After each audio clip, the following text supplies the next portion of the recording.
She was 15 years old, standing in the kitchen of a crime lord's mansion when the boy who would one day rule Seoul's underworld first looked at her like she was the only real thing he had ever seen. 9 years later, she walked back through those same doors, not as a servant's daughter, not as the girl they threw away, but as a billionaire who had built an empire from their cruelty. And he was standing there waiting, but so was everything that had tried to destroy them. If you have ever loved someone the world said you were not allowed to have, stay with me until the very end. Hit like, and drop a comment telling me what city you are watching from. I want to see how far this story travels. The smell of the Han estate hit Naomi Carter before she even stepped through the gate. It was the same smell. 12 years of living, and she had never forgotten it. Polished stone, expensive flowers that nobody ever picked, and underneath all of it, something colder. Something that did not have a name, but lived in the walls of places where powerful people kept their secrets. She stood on the sidewalk outside the iron fence with her rolling carry-on beside her, and her phone buzzing in her coat pocket, and told herself she was not nervous. She had stood in front of Senate hearings. She had closed a $2 billion deal in a glass tower in Singapore while 3 men twice her age tried to talk over her. She was not nervous. Her hands were shaking anyway. Danielle Carter pressed her palm against the small of Naomi's back. "Baby, we don't have to walk through that gate tonight. We can find a hotel. We can find something cheaper than what they offered, and we already said yes." Naomi picked up her bag. "We can't afford to say no." Danielle was quiet after that. She was a woman who had learned early in life that silence was safer than argument, and Naomi had spent 15 years watching her mother fold herself smaller and smaller to fit into spaces that were never built for her. The death of Naomi's father, Marcus Carter, had not broken Danielle. It had just finished a job that poverty had already started. He went out one Tuesday morning to fix a transmission on a car that wasn't even his, and came home in a casket, and after that there was nothing left in Chicago that wanted them. Seoul had been Danielle's idea, technically. The agency that placed domestic workers internationally had come to her through a church contact, and the Han family had specifically requested an experienced English-speaking housekeeper. The salary was a number that made Danielle cry in the bathroom, where she thought Naomi couldn't hear her. The scholarship attached to the arrangement, a full academic placement at one of Seoul's most prestigious private academies for Naomi, had sealed it. They were not walking into the Han estate. They were surviving their way through its front gate. The main house sat at the end of a long driveway lined with shaped hedges that someone paid serious money to maintain. Lights burned in the upper windows. A man in a dark jacket met them at the entrance and spoke to Danielle in formal Korean, and Danielle answered him in the careful phrases she had spent 3 months learning from a language app while working double shifts. Naomi followed them inside and kept her face still and her chin level and let her eyes take in everything without appearing to look at any of it. The foyer alone was larger than the apartment they had left behind in Chicago. Black marble floors, a staircase that curved upward with the kind of confidence only old money could sustain. Framed photographs on the walls. Official portraits, stiff and formal, the kind people hang to remind visitors of who they are dealing with. Naomi studied one as she passed. A man with steel gray temples and a jaw that looked like it had never in its life produced a smile.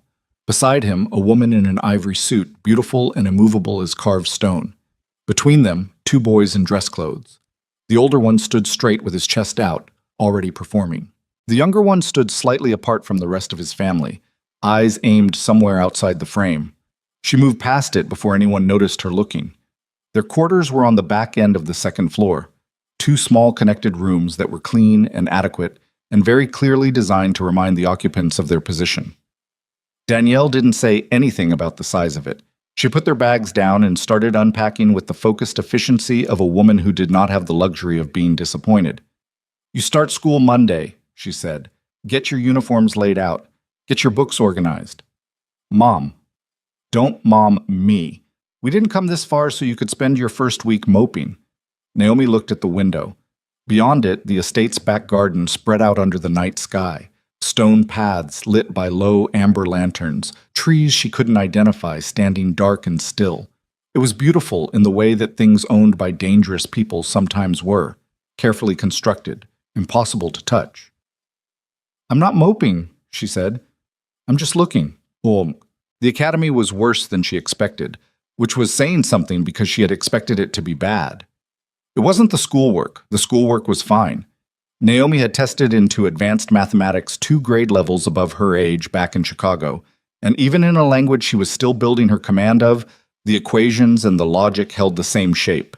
Numbers didn't change their character based on which country you were sitting in. She understood that kind of certainty.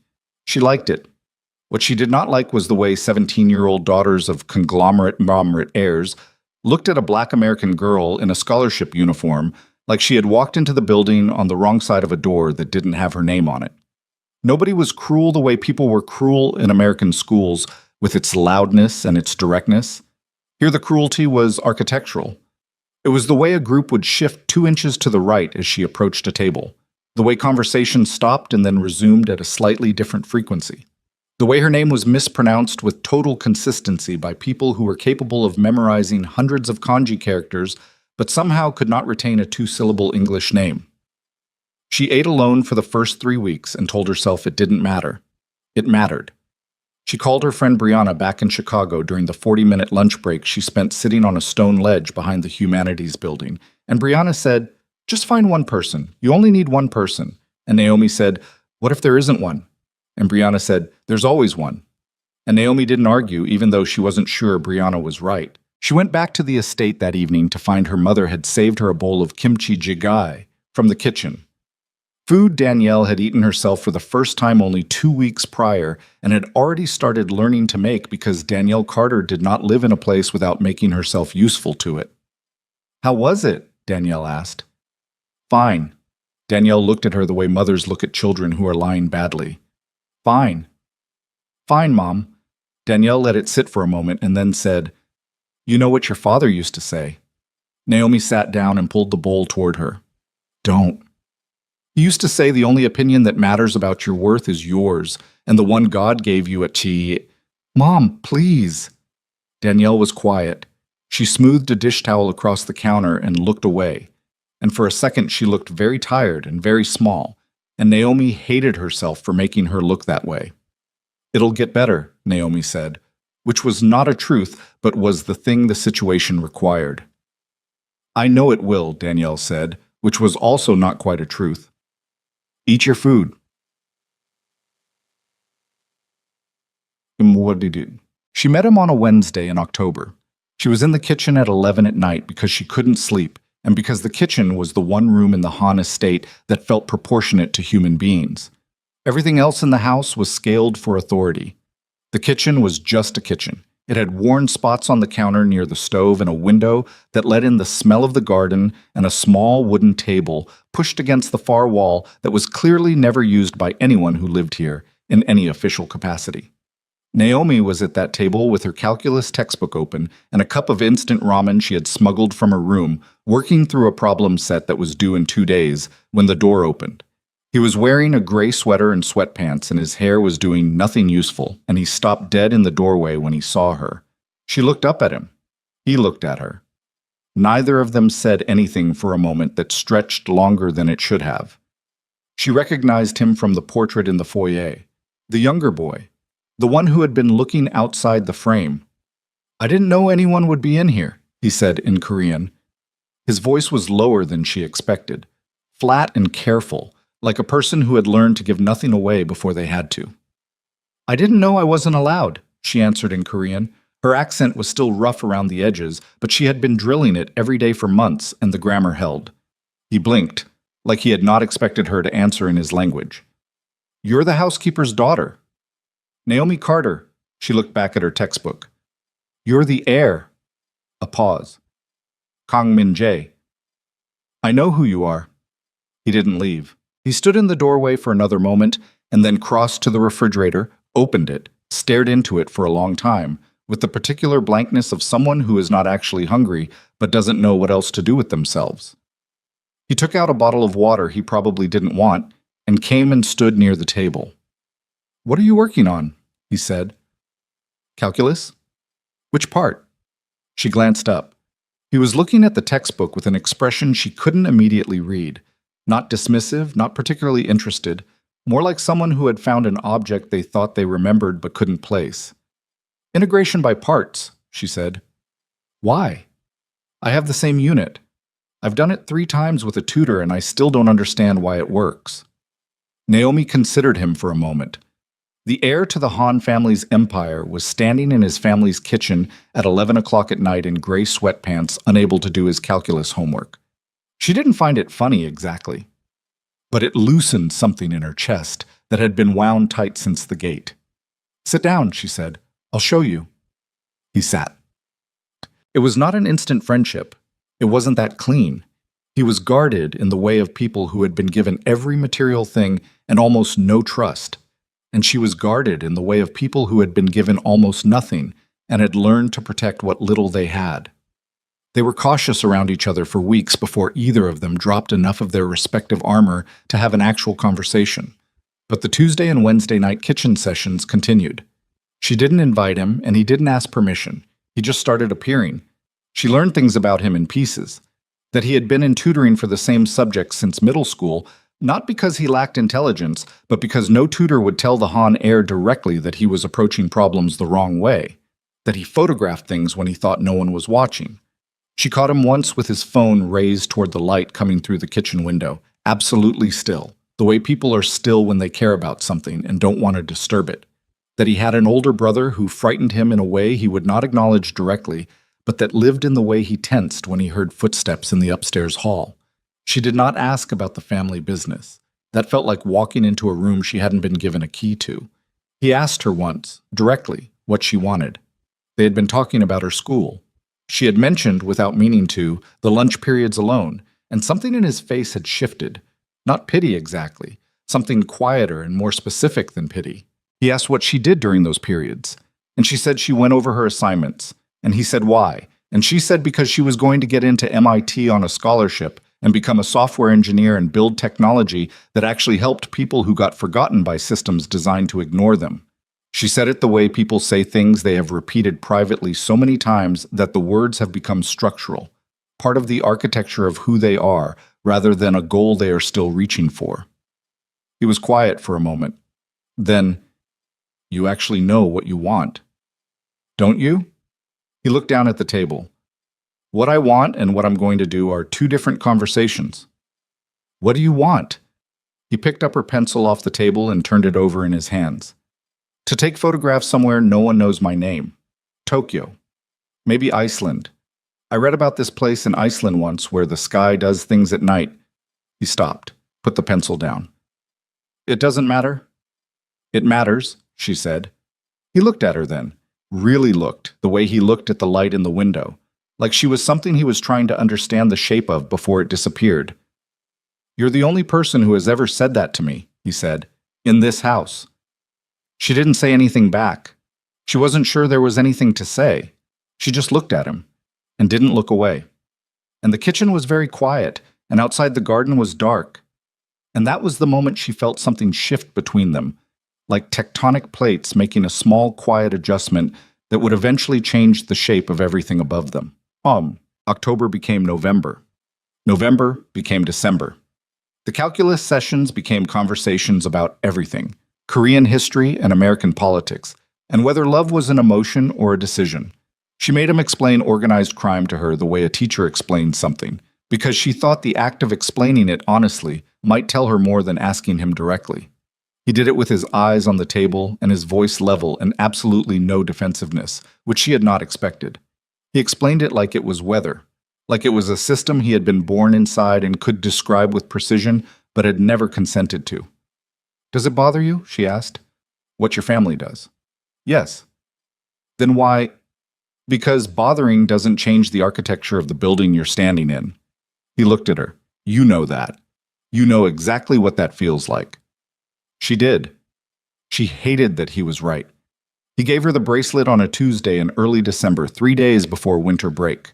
He put it on the kitchen table without ceremony, no gift wrap, no explanation, just set it down near her textbook and sat down across from her.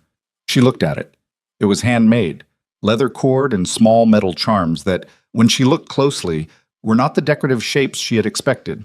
They were symbols, a circuit board, a binary notation, a small stylized antenna. Things she had described to him in the context of her future, her actual plans, the work she intended to do. He had been listening to every word for 2 months, and then he had made this. "You didn't have to—" "I know," he said. She put it on.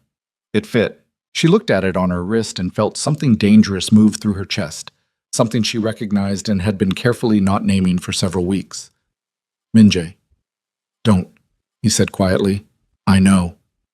I was going to say thank you. He exhaled.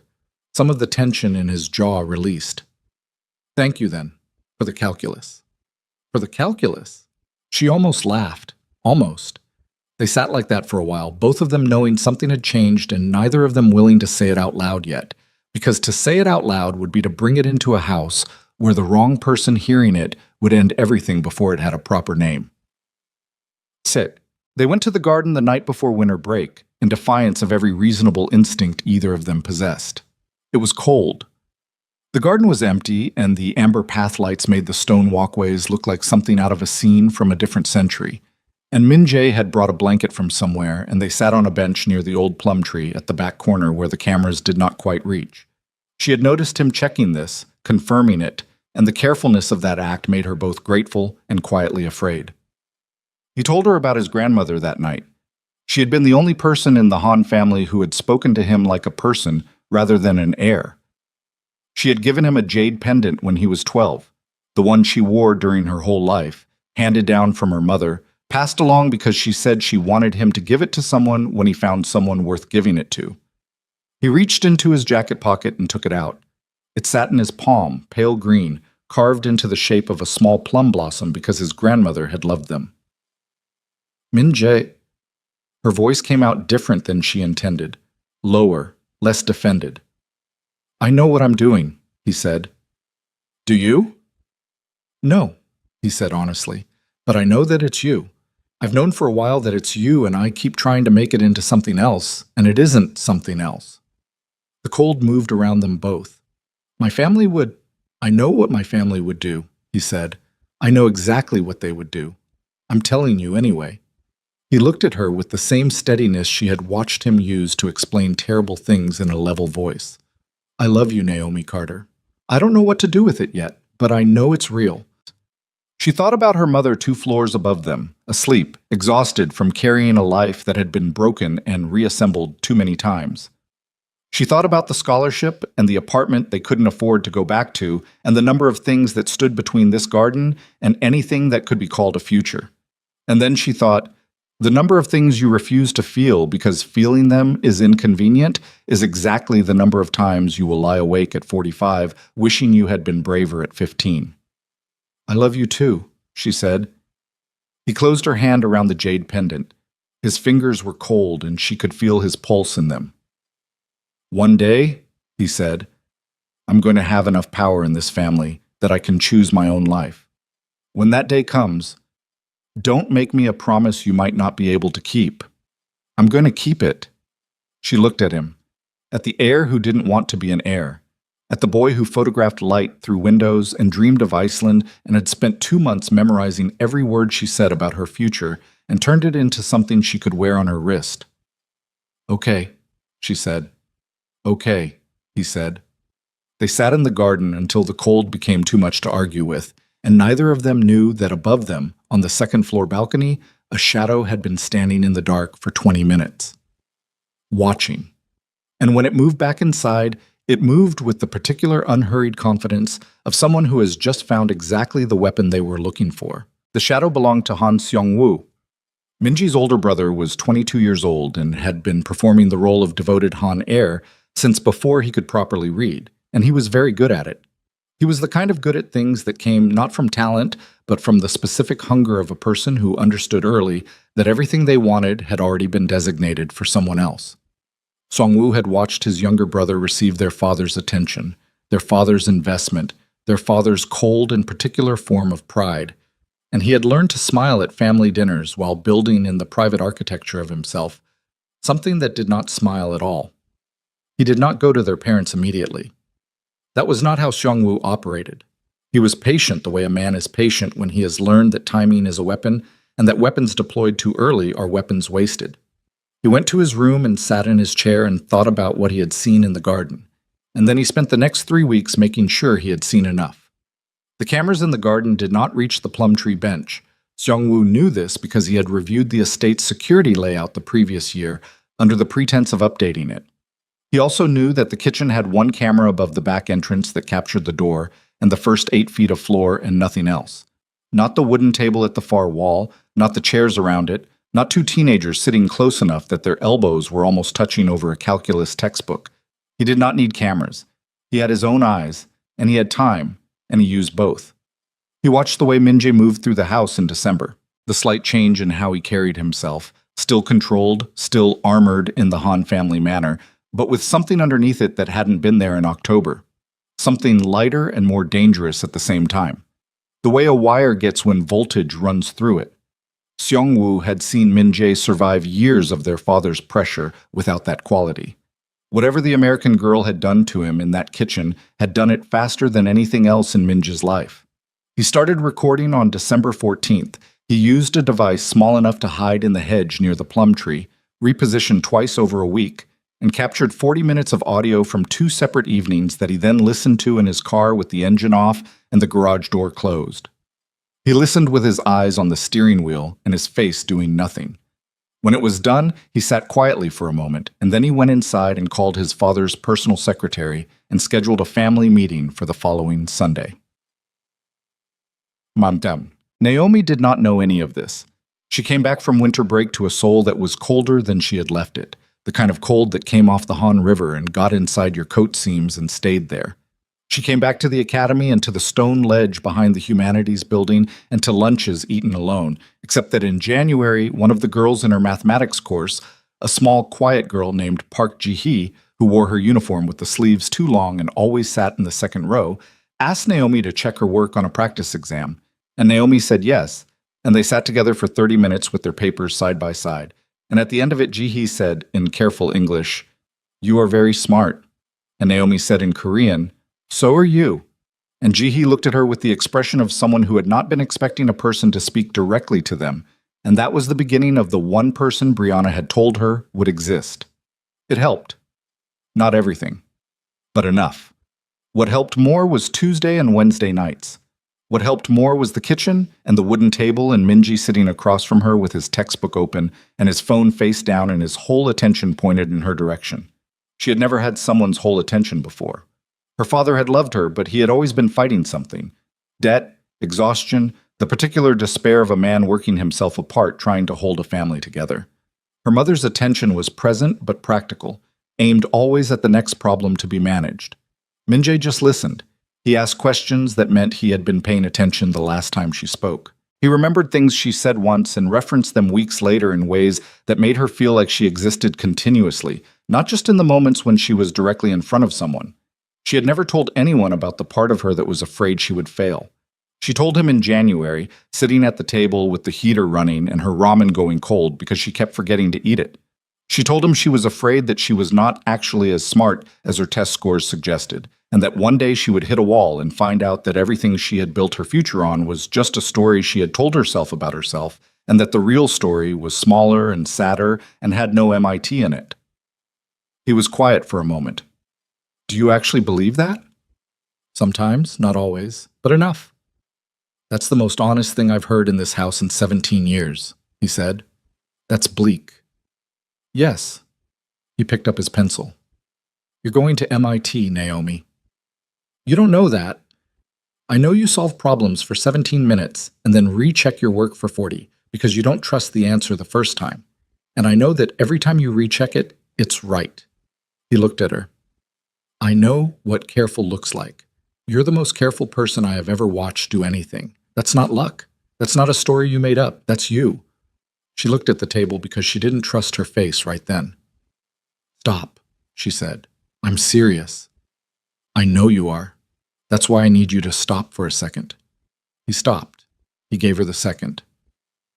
That was another thing about him. He knew when to go quiet. Most people didn't. Most people filled silences with more talking because silence made them uncomfortable. Min-jae sat with silence the way he sat with difficult equations, waiting for the shape of it to clarify. She reached across the table and covered his hand with hers for about 3 seconds. Then she took her hand back and picked up her pencil and looked at her textbook. "Thank you," she said. "Don't thank me for telling you something true," he said. They went back to work. Outside the kitchen window, the garden was dark and cold, and the plum tree stood without its blossoms. And neither of them noticed the tiny device lodged in the hedge 14 meters away, or the fact that this conversation, like two before it, was being captured with extraordinary clarity. The Sunday meeting happened on January 19th. Naomi and Danielle were not in the house for it. They had been given the afternoon off. Danielle had been told the family required privacy for a business discussion, which was unusual but not unprecedented. They took the subway into Insadong and walked around the market stalls, and Danielle bought a small ceramic pot for her room, and Naomi bought a second-hand English-Korean dictionary because she was determined to stop using the translation app as a crutch. They ate tteokbokki from a street stall, and Danielle said, "Are you happy here?" with the kind of directness she reserved for moments when she had been worrying about something long enough that it needed to come out. Naomi thought about it honestly.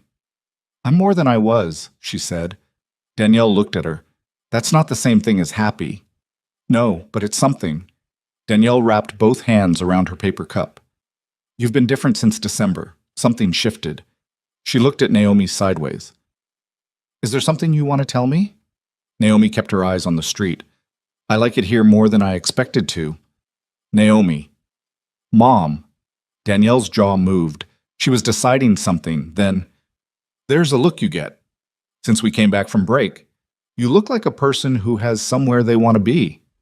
The accuracy of it hit Naomi somewhere behind her sternum. She kept her face level. "I'm just more comfortable. It takes time." Danielle watched her for another moment and then looked away. She didn't push. Danielle Carter had survived too much to spend her energy fighting battles before they reached her. But the worry didn't leave her face. It settled in the lines around her eyes and stayed there, quiet and patient, like something waiting for the moment it would be proven right. Back at the estate, the meeting had not gone well. Or rather, it had gone exactly as Seong-woo intended, which for everyone else in the room amounted to the same thing. Minji found out what had happened from the expression on the housekeeper Mrs. O's face when he came through the kitchen that evening. A particular tightening around the eyes that meant something had occurred that she was not going to speak about and that he should be careful. He went upstairs to his room and sat on his bed and waited. Seong-woo came in 40 minutes later without knocking. He never knocked. Minji's room was the only space in the estate that was supposed to be his own, and Seong-woo violated it routinely as a structural demonstration of how ownership worked in this house. "Sit down," Seong-woo said, which was funny because Minjae was already sitting, but what he meant was pay attention. Stop pretending you have somewhere else to be. Minjae looked at him. "What did you do?" Seong-woo sat down in the desk chair and crossed one knee over the other with the ease of a man entirely comfortable with the room he is in. He was handsome in the Han way. Strong jaw, deliberate posture, everything calibrated to communicate authority. He looked at his younger brother with an expression that was almost gentle, the way certain animals look gentle right before they do something precise and terminal. "I told them about your housekeeper problem," he said. The blood in Minji's body did something cold and specific. "She's not a problem." "She is now." Seong-woo reached into his jacket and set a small recording device on the desk. He did not press play, he just let it sit there. "I have been thorough, Minjae. I want you to understand that. Whatever version of this you're telling yourself, that it's private, that no one knows the real nature of it, that you have been careful. Discard that version." Minjae looked at the device. His breathing was completely steady. That was the Han training. Show nothing. Feel everything where no one can see it. He had mastered this completely, and right now he despised himself for it because what he needed his body to do was stand up and break the thing on the desk into pieces, and instead he was sitting still with his hands in his lap. "You recorded us," he said. "I documented a significant liability to this family's interests. There's a difference." "There is no difference." "Father would disagree." Seong-woo picked up the device and put it back in his jacket. "He already does, actually. We spent this afternoon having a very productive conversation. Mother as well." He tilted his head. "They want this resolved before the Choi Alliance negotiations begin. You understand what that means." Minjae understood exactly what it meant. The Choi Alliance was the centerpiece of the Han organization's political future. A marriage arrangement between the two most powerful families in Seoul's underground, designed to consolidate territory and end a border war that had been costing both sides for 18 months. His father had been constructing it for 2 years. The Han heir's behavior and reputation were, in this context, not personal matters. They were contractual variables. She has nothing to do with the Choi negotiations, Min-jae said. She has everything to do with them. A Han heir with a secret relationship with an American servant's daughter is not a stable political commodity. You know how this works. Xiongwu stood. Father wants a conversation with you tomorrow morning. I'd recommend you go into that conversation without illusions about what the outcome is going to be. He went to the door.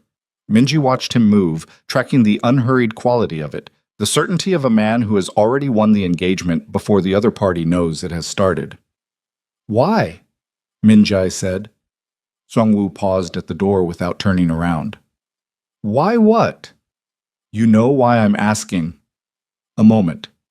Then Xiongwu turned just enough to present his profile. Because you were chosen, and I was not. Because they look at you, and they see the future of this family, and they look at me, and they see competence. Because you have spent 17 years not wanting the thing I have wanted my entire life, and you have never understood what that feels like. He opened the door. This is not personal, Min-jae. This is just what things cost. He left. Min-jae sat in the room that was supposed to be his and pressed both hands flat against the bed and breathed through his nose for a long time until the thing in his chest stopped feeling like it was going to destroy the walls he had built around it. Then he got up, because sitting was not something he could do anymore, and went out into the hall and down the stairs and into the kitchen where the light was on and Naomi was at the wooden table with her calculus book open, waiting for a Tuesday night that was about to become something it was never supposed to be. She looked up when he came in. Whatever she saw in his face made her go very still. What happened? She said. It was not a question. He sat down across from her. He put his hands on the table. My brother knows, he said. The kitchen went quiet enough to hear the heating unit cycling on in the wall. Naomi did not move. She sat with her pencil in her hand and her textbook open to a problem set that no longer mattered, and she looked at him with the expression of a person who has been braced for something and has just received confirmation that the bracing was correct. How much? She said. Enough. His jaw moved. He told my parents today. There's a meeting tomorrow. What does that mean? A meeting means what exactly in terms of... It means my father is going to give me a choice that isn't a choice. He looked at her directly. His eyes were the same as always, controlled, careful, watching for the shape of things. But underneath the control was something exposed, something raw and insufficient, like a wall with its facing stripped away to show what it's actually built of. Naomi, I need you to hear me before anything else happens. What I said in the garden was real. That has not changed because of what my brother did. I need you to know that. I know that, she said. Okay. He exhaled. Okay. What are you going to do? He looked at the table. I don't know yet. I know what I want to do. I know what I'm going to be told to do. There's a distance between those two things right now that I don't know how to close. Because you don't have the power yet. He didn't answer, which was its own answer. Naomi set her pencil down. She looked at the bracelet on her wrist, the circuit board charm, the binary notation, all the pieces of her future that he had listened to carefully and made into something physical. She thought about her mother asleep 2 floors above them, exhausted, trusting that the arrangement they had come here for would hold. If they make it a problem for my mother, she said, if they make it a problem for her job, for her salary, for any of it, I will not let them. Min-jae! Her voice came out harder than she intended, harder than she knew she had in her. You just told me you don't have the power yet, so do not tell me what you will and will not let them do. I need you to be honest with me right now more than I need you to protect me. He took the hit of that. She watched him take it, the slight contraction around his eyes, the breath held for a second longer than normal. He did not defend himself. That was still one of the things about him that got inside her defenses regardless of what else was happening. You're right, he said. I know I am. She looked at the table. I need to think. So do I. They sat in the kitchen that had been the safest room in a house that was not safe, and the warmth of the heater moved around them, and outside the garden was dark, and the plum tree stood without anyone watching it for once, and both of them understood without saying it that the version of this thing they had been living, secret and careful and contained inside Tuesday nights and jade pendants and the space between two teenagers at a wooden table was over. The only question now was what it was going to cost to bury it, and who was going to be the one left holding the bill. The meeting with Han Jung-soo happened at 8 the following morning in the study on the first floor, a room Min-jae had spent his entire childhood trying to be summoned to as rarely as possible. His father sat behind a desk the size of a small country and did not offer him a chair. Min-jae stood. He had showered and dressed with the same deliberateness he used for every appearance before his family. Pressed, composed, nothing visible on the surface, because that was the only leverage he had in this room, and he intended to use it.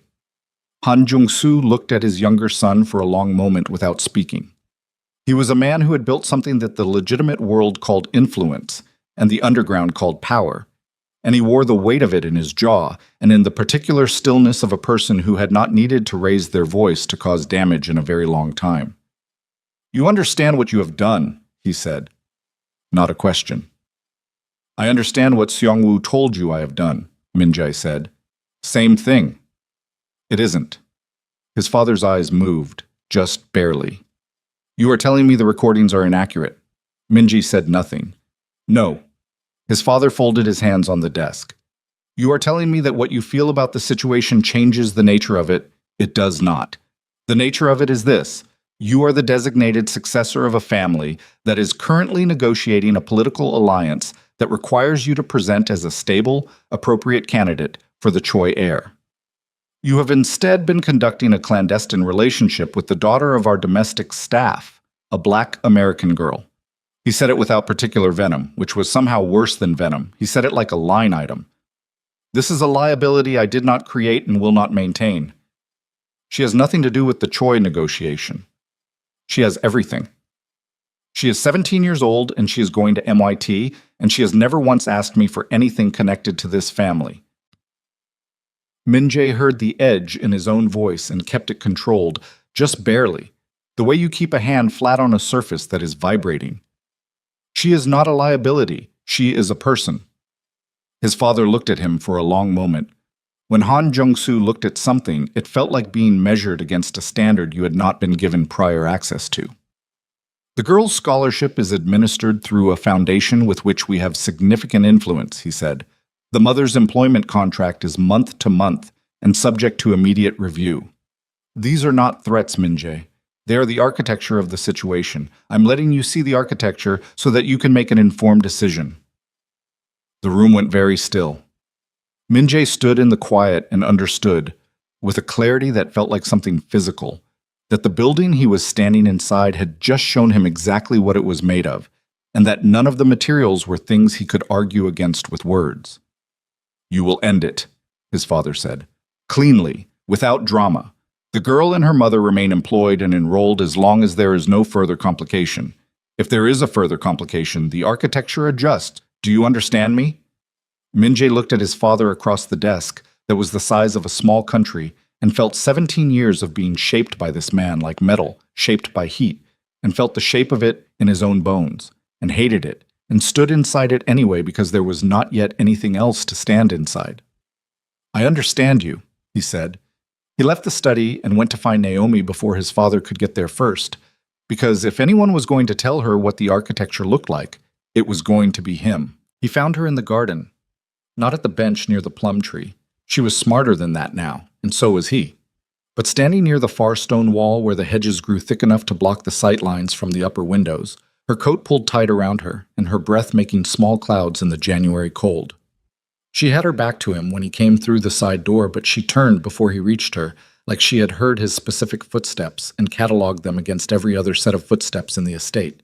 Her face told him she already knew it was bad. What she didn't know yet was the specific shape of bad, and he was about to give it to her, and standing in the cold with the garden stones hard under his feet, he thought that this was possibly the worst thing he had ever been asked to do inside a life that had not been short on terrible requirements. "Tell me," she said. No preamble. No softening of the ground first. He told her. He told her about the scholarship foundation and the employment contract and the phrase architecture of the situation, which he repeated exactly as his father had delivered it because she deserved the precise words and not a gentled version of them. He watched her face as he spoke. She did not react the way people in films reacted to bad news, no crumbling, no tears coming fast. She went very still, the way she went still when she was working through a problem, her jaw set and her eyes focused somewhere past his shoulder, processing. When he finished, she was quiet for a long time. He said it that way, she said finally. Architecture. Yes. Not a threat. Architecture. She said it again like she was testing the structural integrity of the word. Because threats imply that you might choose differently. Architecture means the decision's already made. You just haven't been told yet which room you're standing in. Yes, he said. She looked at him then, directly. And what did you say back to him? I said I understood him. Something moved across her face. Not disappointment exactly, but adjacent to it. The slight recalibration of a person absorbing information that confirmed something they had been hoping was wrong. That's not the same as agreeing. No, it isn't. But it's also not fighting. He held her gaze. I don't have the ground to fight on yet. If I fight him right now, I lose, and so do you, and so does your mother. That's not fighting, that's just being destroyed faster. She looked away. Her jaw moved. The cold moved around them both.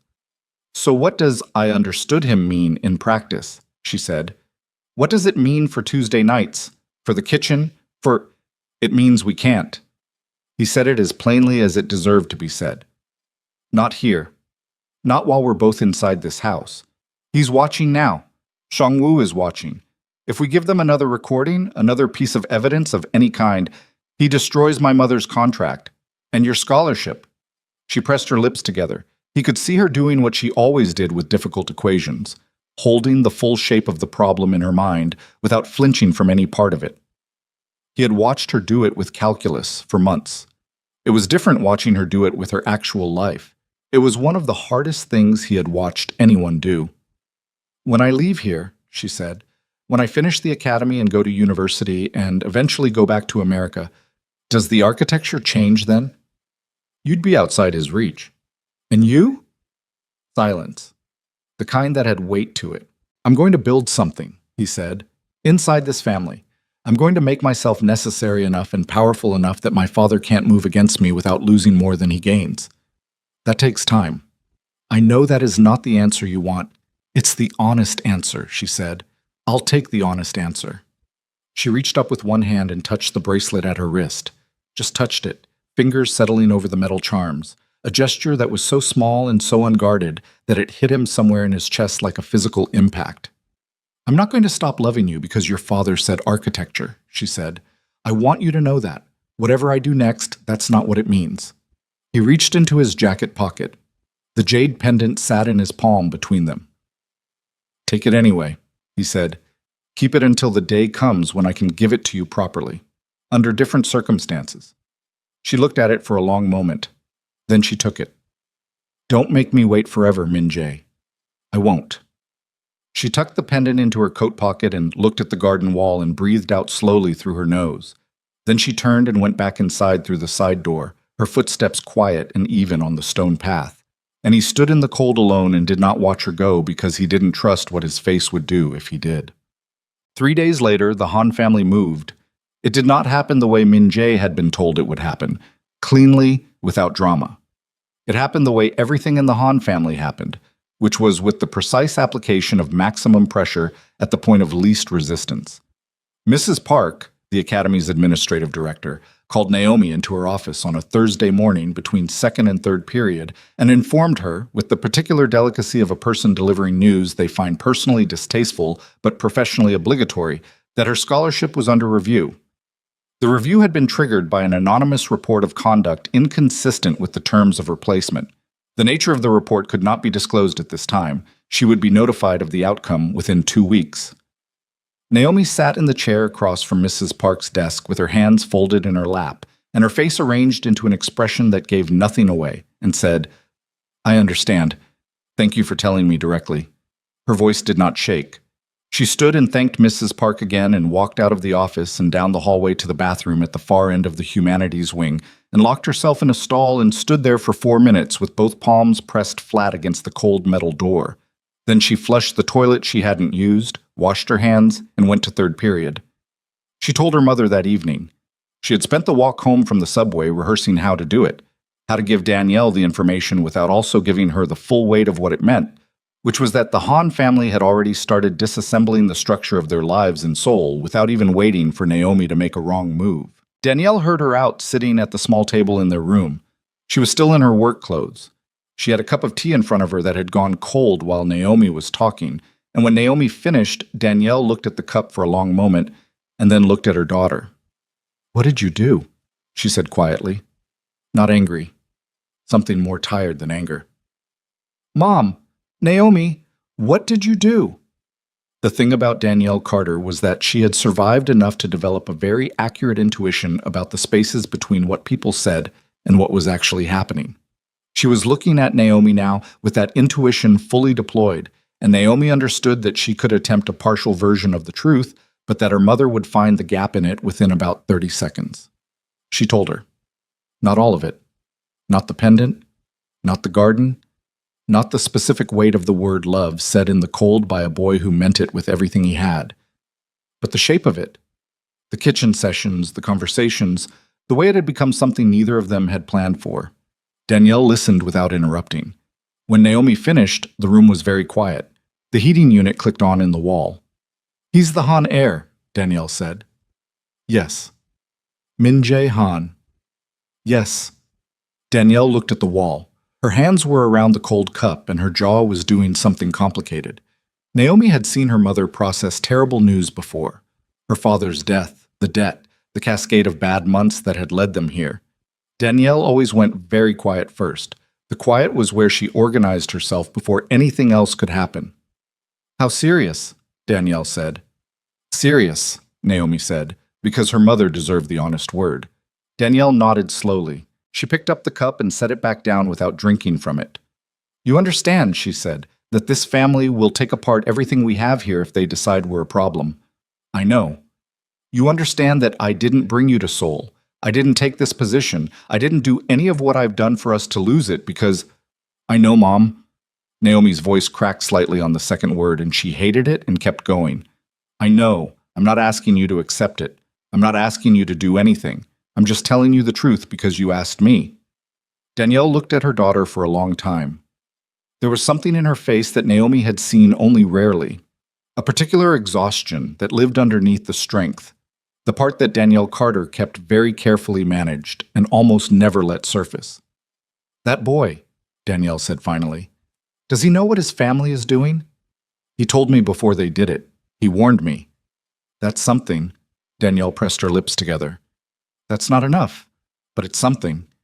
They sat in the room together and didn't say anything else for a while, and the heating unit clicked and the city outside moved through its evening, and neither of them slept well that night. The second move came 6 days later.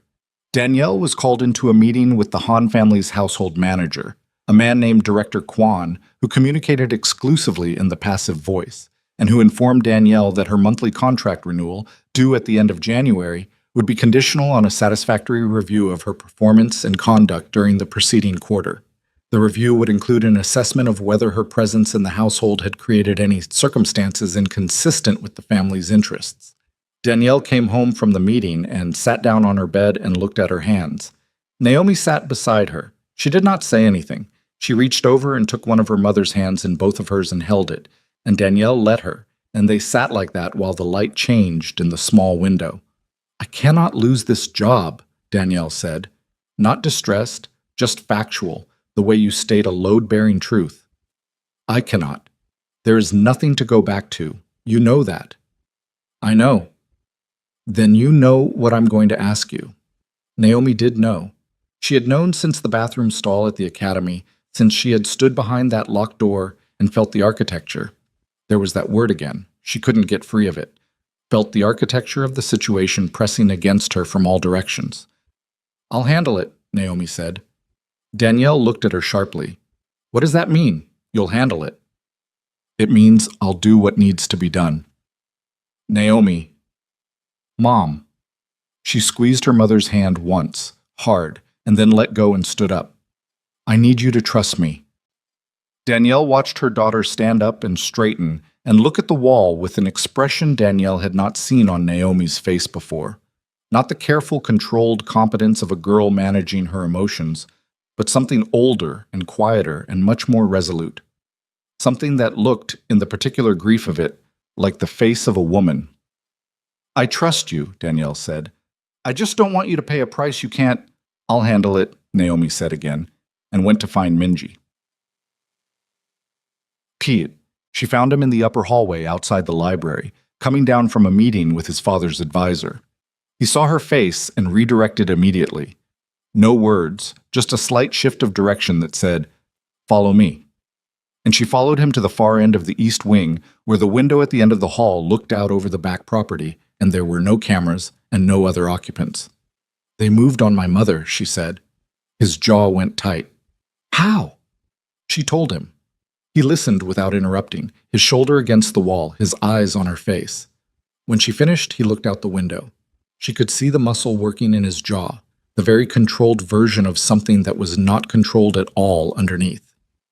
"I'm going to talk to my father," he said. "And say what?" "That this is beyond what was agreed. That threatening your mother's contract was not part of Minjay." Her voice was flat and clear. "He will smile at you and tell you that he is simply conducting a performance review, which is accurate, and then he will tell you that the situation has not changed and that the solution has not changed, and you will leave that room in exactly the same position you are in right now. You know that." He looked at her. His eyes were doing the thing she recognized, holding still while everything underneath moved at high speed. "Then what?" he said. She had been thinking about this since the bathroom stall. She had been thinking about it with the same focused, recursive, recheck 3 times carefulness that she applied to every problem that mattered. And she had arrived at the only answer that the architecture of the situation actually permitted. "I'm going to go to your family," she said. "Not through you, directly. I'm going to request a meeting with your father, and I'm going to sit in that room, and I'm going to tell him that I understand what he wants, and that he will have it." Minjay pushed off the wall. "No." "Yes." "Naomi, you don't have to." "I know I don't have to. I'm choosing to." She held his gaze. "Because if I don't, your family is going to slowly take apart my mother's life piece by piece until there's nothing left to hold, and she cannot survive another loss like that. I have watched her barely survive the ones she already has. I am not going to let her go through another one because I wasn't willing to do a hard thing. This is not a hard thing. This is them winning. They already won, Minjai." She said it as carefully as she could, which meant she said it without cruelty but also without mercy, because it was the truth, and the truth was the only tool either of them had left. They won the moment Seongwoo put that device in the hedge. Everything since then has been them letting us understand the shape of the outcome. I'm done waiting for the shape to change. He turned away from her, faced the window. The back garden was visible below, the plum tree bare and gray in the winter light, the bench where they had sat and said things that were true and irreversible. "I will come back for you," he said. His voice was low and stripped of everything decorative. "When I have built enough inside this organization that they cannot move against me without losing more than they gain." "I told you that. I meant it." "I know you meant it." "Then don't talk about this like it's finished." "It's not finished," she said, "but it's paused. And while it's paused, I need my mother to be safe." He turned back around. His face was doing the thing where he had walled everything off except the surface, and she could see the effort of it in the slight tension at the corners of his eyes, the way his hands were very still at his sides. "Let me come with you," he said. "When you talk to my father, let me be in the room." "That's worse. That looks like resistance. That gives him something to push back against." She shook her head. "I go alone. I'm clean about it. I give him what he wants, and I protect my mother, and I leave. And us."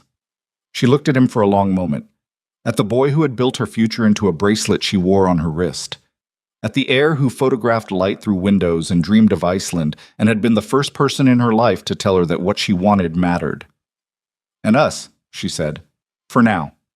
He looked like she had hit him, which was fair because she had, but he didn't argue because she was right, and they both knew it, and being right in a situation like this felt like nothing good at all.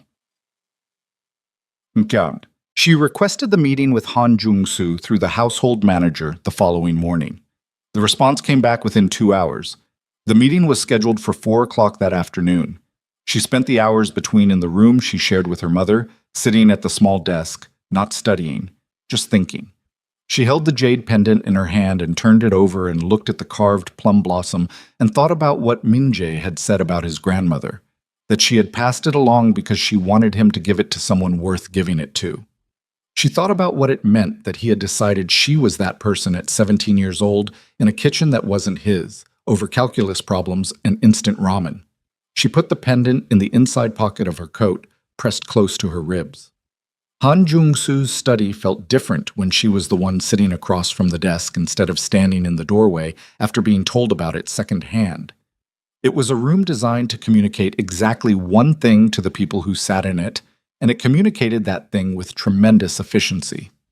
She sat with her back straight and her hands in her lap, and her face arranged into the same expression she had worn in Mrs. Park's office. Neutral, present, giving nothing away. Han Jung-soo looked at her for a long moment before speaking. She looked back. She did not look away first. She would not give him that. "You requested this meeting," he said. "Yes." "That was direct of you." "I thought directness was more useful than waiting." Something shifted in his expression.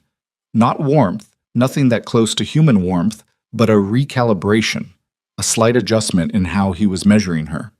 "Speak then." She spoke. She told him that she understood the situation.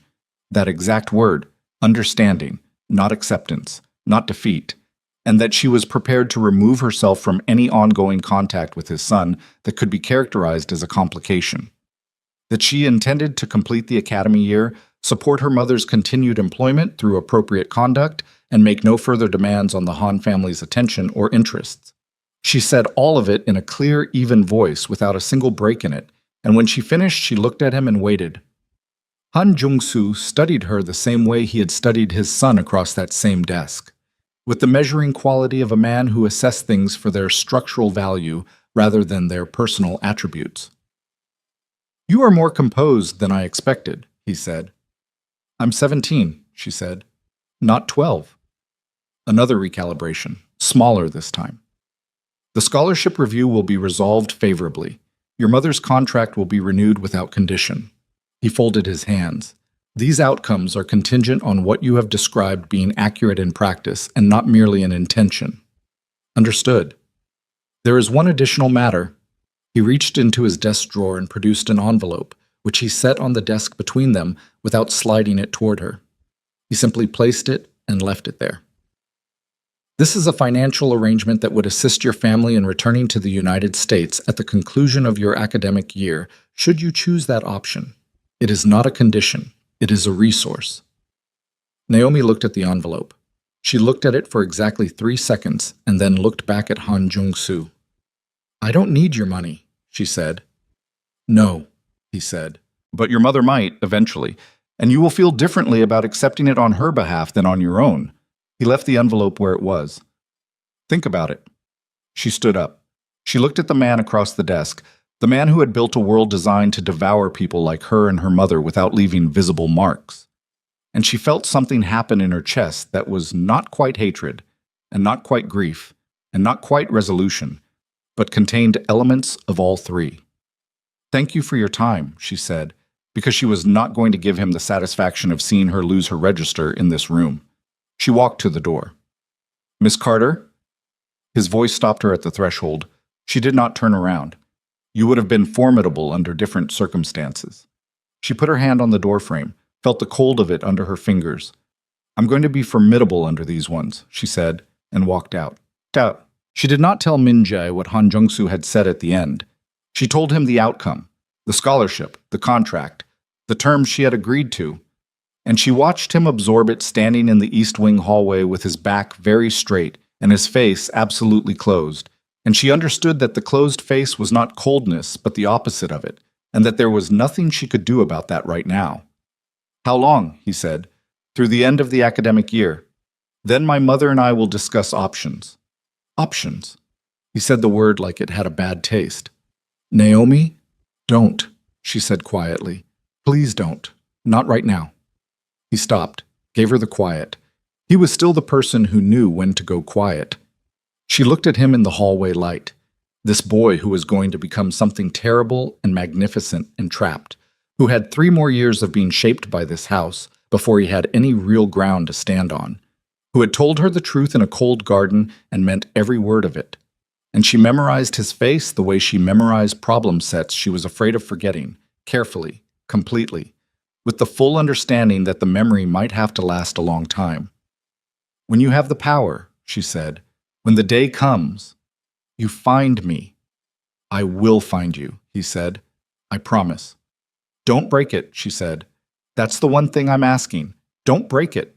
He reached out and touched the bracelet at her wrist, just touched it, one finger along the metal charms, and then let his hand drop and stepped back and looked at her with everything that was not allowed to be on his face written clearly in his eyes where she could see it. She turned and walked down the hallway and did not look back because looking back was a thing she could not afford right now, and because she knew if she looked back she would see him standing there watching her go, and that image would undo something in her that she needed to keep together for what came next. What came next was harder than she knew, because 3 days later, before she could find a way to steady herself inside the terms she had agreed to, Song-woo Han did something that none of the architecture had prepared her for. He went to the academy. Not to Mrs. Park, not through official channels. He arrived during the lunch period and found Park Ji-hee, quiet, sleeve-covering Ji-hee, the one person in that building who had been kind to Naomi without agenda. And he sat with her in the courtyard for 22 minutes, and what he said to her in those 22 minutes Naomi did not learn until the following morning when Ji-hee stopped coming to sit beside her in mathematics, stopped answering her texts, and walked past her in the hall with her eyes on the floor and her sleeves pulled all the way down and the expression of a person who has been shown something frightening and told they should remember it. Naomi stood in the hallway and watched her walk away and understood, with a cold and total clarity, that this was not architecture. This was a message. This was Seong-woo Han telling her that the agreement she had made with his father had boundaries he did not consider himself bound by, and that the price of any complication, any resistance, any attempt to maintain something real inside the terms she had accepted would be paid not by her, but by the people around her. She stood in the hallway until the passing period ended and the doors closed and she was alone. And then she pressed the back of her hand against her mouth and stood very still and felt the shape of the thing she was inside of change beneath her feet into something with no floor. She had thought she was negotiating with a family. She had been standing inside a machine. She did not go back to the room. She did not go to the kitchen. She did not go to the bench near the plum tree or the East Wing hallway or any of the places inside the Han estate that had accumulated meaning over the past 4 months. She walked out through the academy's front gate into the February cold and kept walking until she found a bench 3 blocks away near a convenience store with a broken light above its entrance, and she sat down on that bench and put her hands between her knees and stared at the pavement and thought. Not about Min Jae. Not yet. Not about the pendant against her ribs, or the bracelet on her wrist, or the words said in the garden. She pushed all of that to the back and thought about Ji-hee, about a quiet girl with 2 long sleeves who had asked to check her math, and had been the one person who offered basic human decency inside a building full of people performing their superiority. And she thought about what Seong-woo Han had done to that girl in 22 minutes in a courtyard, and she thought about what kind of person does that. What kind of person reaches past the target, past the actual threat, and touches someone peripheral and harmless just to demonstrate the radius of their reach? A person who has done it before. A person who does it routinely. A person for whom other people's lives are not lives, but instruments. She sat on the bench until her hands went numb, and then she stood up and went back to the estate because there was nowhere else to go, and because going back was not the same as surrendering, and because she needed to see Min Jae before she made a single additional decision. She found him in the kitchen. He was standing at the counter with a glass of water he hadn't drunk, staring at nothing, and when she came through the door he looked at her. And whatever he saw in her face made him set the glass down with a care that meant he was very close to not being careful at all. "What happened?" he said. She told him about Ji-hee. She told him in the same flat, clear voice she had used in Han Jung-soo's study, because that voice was a tool and she needed tools right now more than she needed to feel things. She told him the sequence. Seong-woo at the academy, the courtyard, 22 minutes, what Ji-hee's face had looked like this morning in the hallway. Min Jae listened. His face went through something while she talked that she had never seen on it before. Not the controlled surface, not the wall, but something underneath the wall breaking its way partially through. His jaw was hard and his eyes were very still, and when she finished, he turned and put both hands flat on the counter and stood there with his back to her and breathed. He wasn't authorized to do that, he said. I know. My father's terms were specific, the scholarship, the contract, nothing else. I know, Min-jae. Seong-woo went outside the terms on his own because he wanted to. He turned around. His eyes were dark and something in them was not entirely controlled anymore. Because this isn't about protecting the family. It never was. This is about him. Yes, she said. I know. I figured that out 3 minutes after it happened. She looked at him. What I don't know is what to do about it. Because your father's terms I can work with. Your father wants an outcome, and he will maintain the terms that produce the outcome. Seong-woo doesn't want an outcome. Seong-woo wants to watch something break. He pushed off the counter. He crossed the kitchen and stood in front of her, and she could see it in him now. The thing she had only caught glimpses of before. The version of him that this house had been building for 17 years. Not the heir who sat across from her at a wooden table. The other one. The one that lived underneath and was being called forward by the particular situation of having someone he loved put inside a machine and ground against. I'm going to handle Seong-woo, he said. How? Leave that part to me. Min-jae. Naomi. His voice had a different quality to it. Still controlled, but the control was coming from somewhere new, somewhere deeper and less gentle. There are things I know how to do inside this family that I have been choosing not to do. I have been choosing not to do them because doing them means becoming something specific, something I don't want to be. He looked at her. I am telling you that I am going to do them anyway. For this. She looked at him for a long time. She looked at his face, the face she had been memorizing for 4 months, and she saw the moment she had known was coming eventually, and had been hoping was still a long way away. The moment where the distance between the boy who wanted to photograph Iceland and the man his family was building narrowed to something she could measure. Don't do it for me, she said. I'm doing it for you. Don't. Her voice cracked slightly, and she let it crack because it was true and it deserved the crack. Do it because Seong-woo is wrong. Do it because what he did to Ji-hee is wrong. Do it because your father's machine is wrong, and you know it, and you've always known it. But don't do it for me, because I cannot be the reason you become something you don't want to be. I will not carry that. He looked at her. The kitchen was very quiet. You are the reason I want to be anything at all, he said. She put both hands on his face and held it, and looked at him directly and said, Then be something worth coming back to. She let go, stepped back, put her hands at her sides. I'm going to talk to my mother tonight. We're going to make a plan. I need a week. A week? 7 days. Can you hold Seong-woo off for 7 days? Something moved in his jaw. Yes. Then give me 7 days. She turned and walked out of the kitchen and up to the room and sat across from her mother, and they talked for 3 hours. And at the end of it, Danielle Carter, who had not cried in front of her daughter since Marcus Carter's funeral, pressed her lips together and looked at the ceiling for a long moment, and then looked at Naomi and said, Okay. Just that. Okay. Which meant, I trust you. Which meant, I'm terrified. Which meant, we go. Naomi spent the next 6 days doing 3 things simultaneously. She attended the academy every day without variation, on time, uniformed correctly, speaking to no one outside what the schedule required. She submitted 2 weeks of coursework in advance. She met with her academic advisor and discussed her progress with the focused attention of a student committed to her program's completion, which she was, and she requested that her advisor note her academic standing in writing, which the advisor did, because Naomi Carter's academic standing was exceptional, and there was nothing in it that gave anyone grounds for anything. She called MIT, not the admissions office, the engineering department. She spoke to a professor whose research on distributed systems architecture she had found in a journal 2 years prior and had read 3 times. She told him she was a prospective student finishing her 3rd year of a Korean high school program and that she had a question about a specific problem in his most recent paper. They talked for 40 minutes. At the end of it, he said, You should apply. And she said, I intend to. And when she hung up, she sat with the phone in her hand and felt something that was not quite hope, but was in the same neighborhood. She wrote down the name of a lawyer in Chicago, a woman who had helped her mother navigate Marcus Carter's death and the subsequent insurance dispute. She wrote down 2 other names given to her by the first. She did not know yet what she would need them for. She knew that having them was different from not having them. On the 5th day, Min-jae found her in the East Wing hallway and told her in a low, quick voice that Seong-woo had been occupied since their conversation with the situation inside the organization. A specific accounting problem that Min-jae had surfaced to his father through legitimate channels, a problem that Seong-woo had been concealing for 8 months, and that now required his full personal attention to resolve.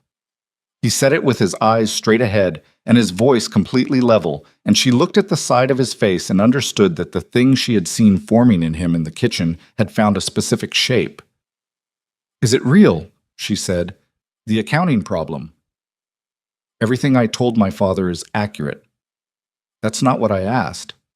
A pause. "The problem has existed for 8 months. I became aware of it 3 months ago. I chose this week to disclose it." She looked at him. "You've been holding it, saving it." "I've been deciding when it was most useful." He looked at her.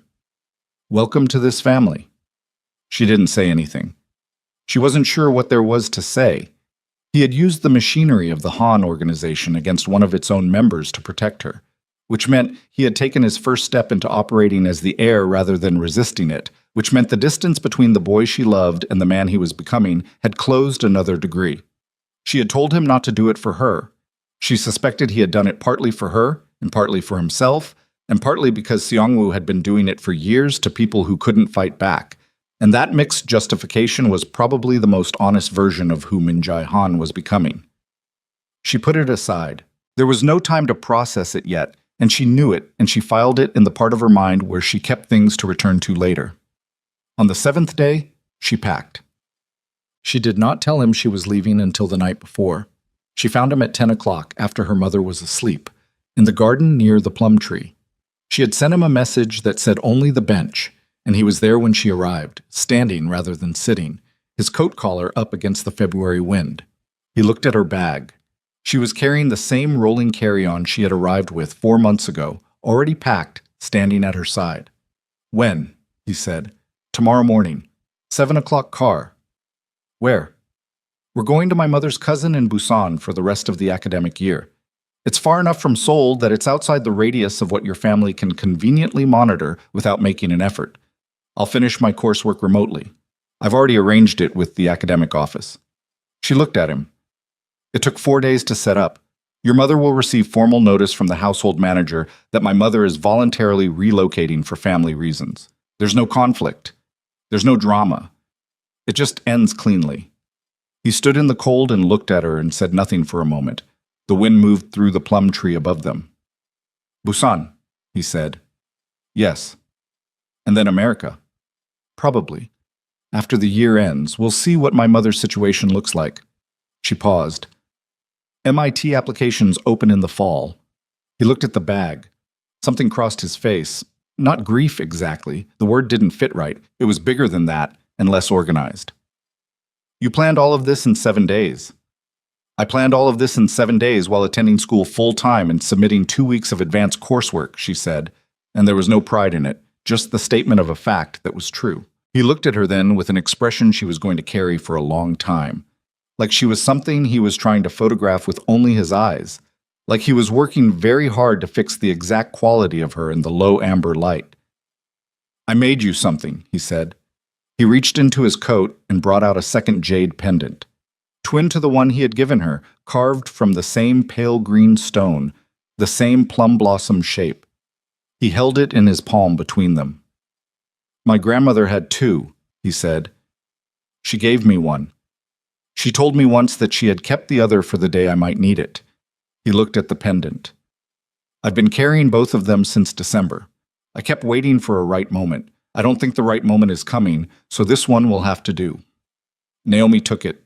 She held both pendants, the first in her coat pocket, the second in her hand, and the weight of them together was so small it was almost nothing, which was the most wrong thing about this moment, that something this heavy could be this light. "Min-jae." "I know," he said. "I was going to say, don't wait for me. That's what I was going to say. Build what you need to build. Become what you need to become. Don't hold your life open like a wound because I'm not in it yet. I've been trying to say the opposite thing to you twice now, and you keep saying don't. Because I mean it. Her voice was steady. She had been holding it steady for weeks, and she was going to hold it steady through this too. The promise is enough. The promise is real. But I need to know you're not going to spend the next 5 years standing still, waiting for something that might take longer than 5 years. He looked at her. How long? I don't know. That's the honest answer. Give me a number. Not a promise. Just a number. She thought about it. About MIT and the years of building Carter innovations into something real, and the specific weight of becoming the person she needed to become in order to stand eventually on ground high enough that the Hahn family couldn't touch her. 10 years, she said. Maybe less. But 10 is what I'm preparing for. Something in his face did a slow, quiet thing. Not breaking, more like a settlement, a structure finding its load-bearing points under new weight. Okay, he said. Okay. I'll be here in 10 years. You'll be somewhere, she said. I'll find you or you'll find me. I'll find you, he said. That's not negotiable. She looked at him for a long moment and memorized his face the way she had been doing all along. And then she stepped forward and put her arms around him, and he put his arms around her, and they stood under the plum tree in the cold February garden and held on with the specific grip of people who understand that when they let go, something that has been one thing is going to become two separate things moving in different directions. She let go first. She always was going to let go first. She picked up her bag. She walked to the side door without looking back, the same way she had walked down the East Wing hallway 3 weeks ago, because the rule was the same. Looking back was something she could not afford. Behind her, she heard him say her name. Just her name. Once. Low and careful, the way he said things he meant. She kept walking. She was in the car at 7 o'clock. Danielle sat beside her with her hands in her lap and her eyes forward and did not ask her daughter any questions, which was the most generous thing Danielle Carter had ever given her. As the car pulled down the long driveway, Naomi looked through the window. Min Jae was standing at the front entrance, just standing there in the gray February morning in his coat, not running, not reaching, just watching her go with his hands at his sides and his face open in a way it almost never was where anyone could see it. She pressed her fingertips against the cold glass. The car turned at the gate and the entrance disappeared and the Hahn estate was behind her, and she turned forward and looked at the road ahead and held both jade pendants in her closed fist against her sternum and breathed. 9 years. 9 years is a specific and enormous amount of time. It is enough time to become unrecognizable. It is enough time to build an empire or lose one. It is enough time for a 15-year-old girl who ate instant ramen alone at a wooden table in someone else's kitchen to become a CEO whose company handled infrastructure contracts for 4 governments on 3 continents. It is enough time for a 17-year-old boy who photographed light through windows to become the most feared operational head of a crime dynasty in South Korea. A man whose name made financial institutions in Seoul careful about which calls they returned. It was enough time, and almost not enough. Naomi lost her mother in year 4. Danielle Carter died in a hospital in Busan on a Tuesday in March, with Naomi holding her hand, and the thing that killed her was not dramatic, not violence, not crisis, just the body of a woman who had survived too much finally presenting the bill.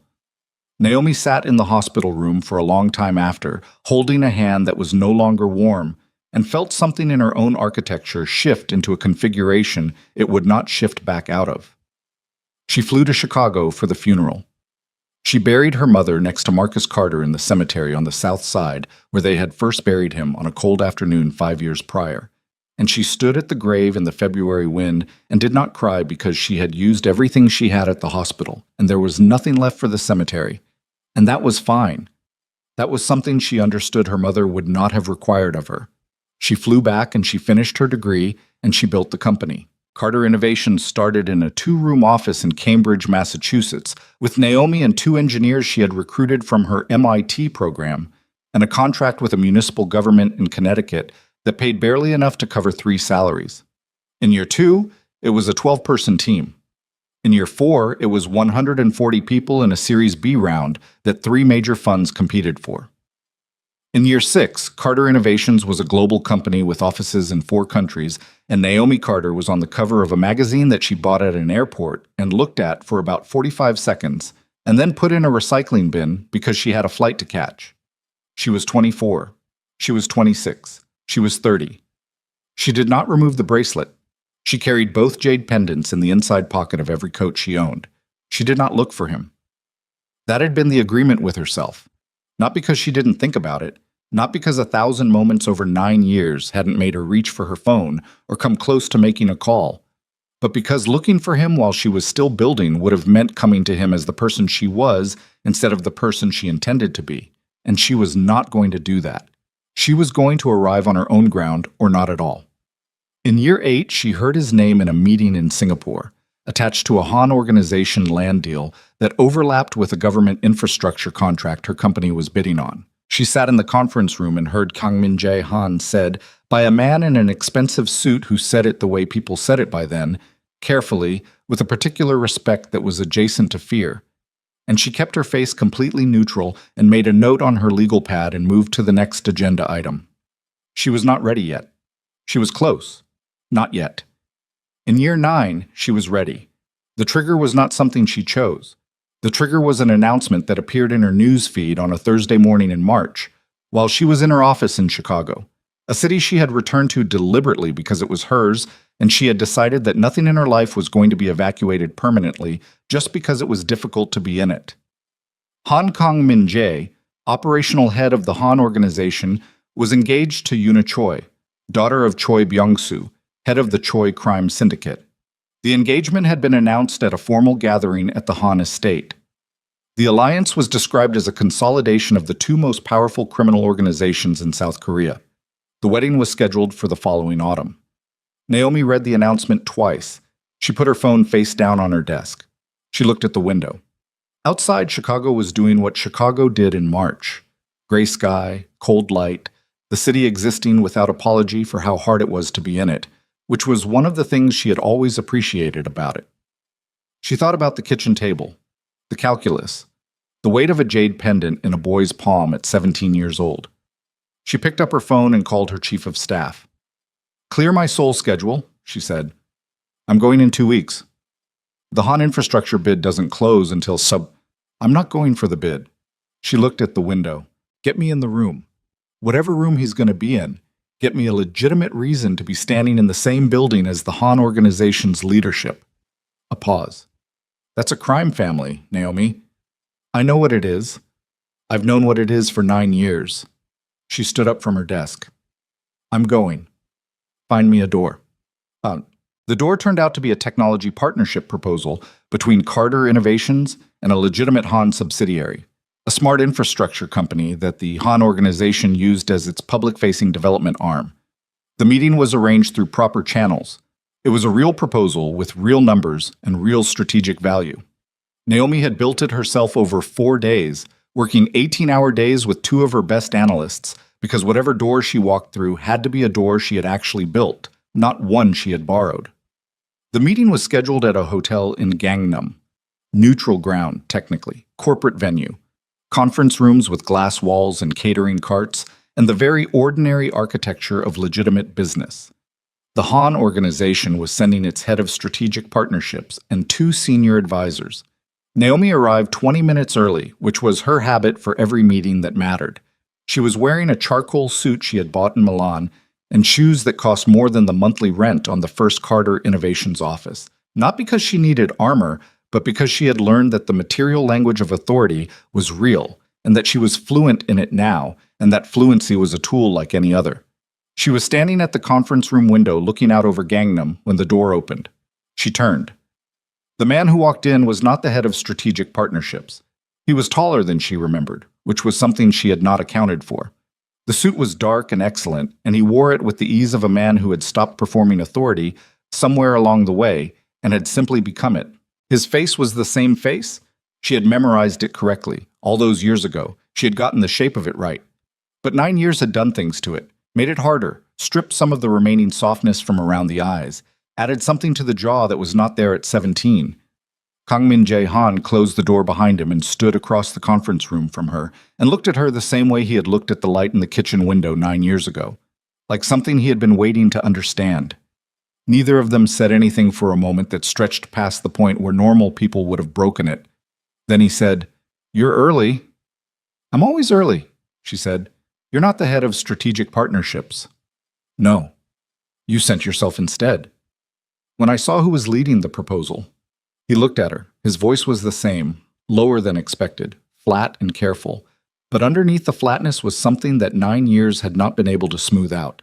Something that was still exactly what it had been at a kitchen table in January. "I sent myself instead." She felt her heart doing something it hadn't done in 9 years, and she let it do it and kept her face level and said, "We should sit down." "Yes," he said, "we should." They moved to the table and the chairs and the very ordinary architecture of the conference room, and outside the glass walls, the hotel moved with its normal business, and no one watching would have seen anything except two executives in a meeting about infrastructure contracts.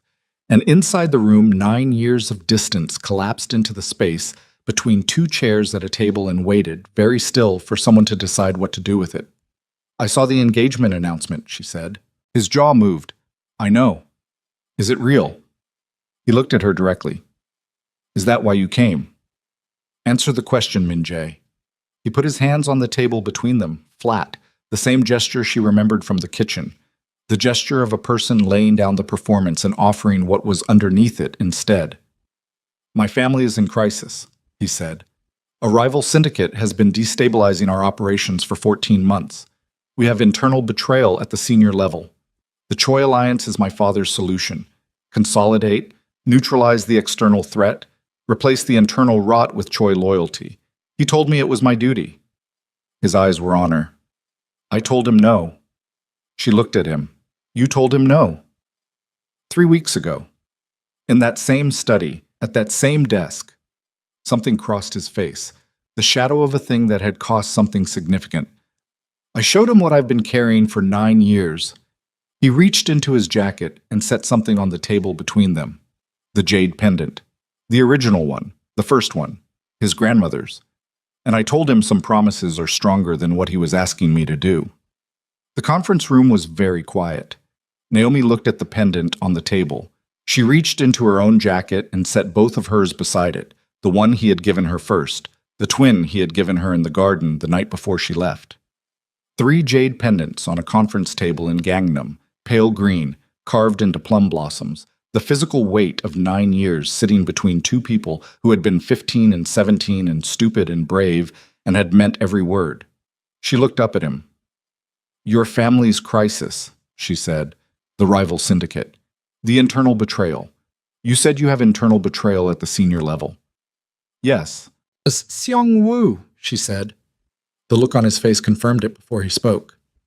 "He has been feeding operational intelligence to the rival syndicate for 2 years. We found the evidence 6 weeks ago. He was building an exit, planning to defect with enough leverage to establish himself independently." His jaw was tight. He miscalculated how much I had learned about building things inside this organization that he couldn't see.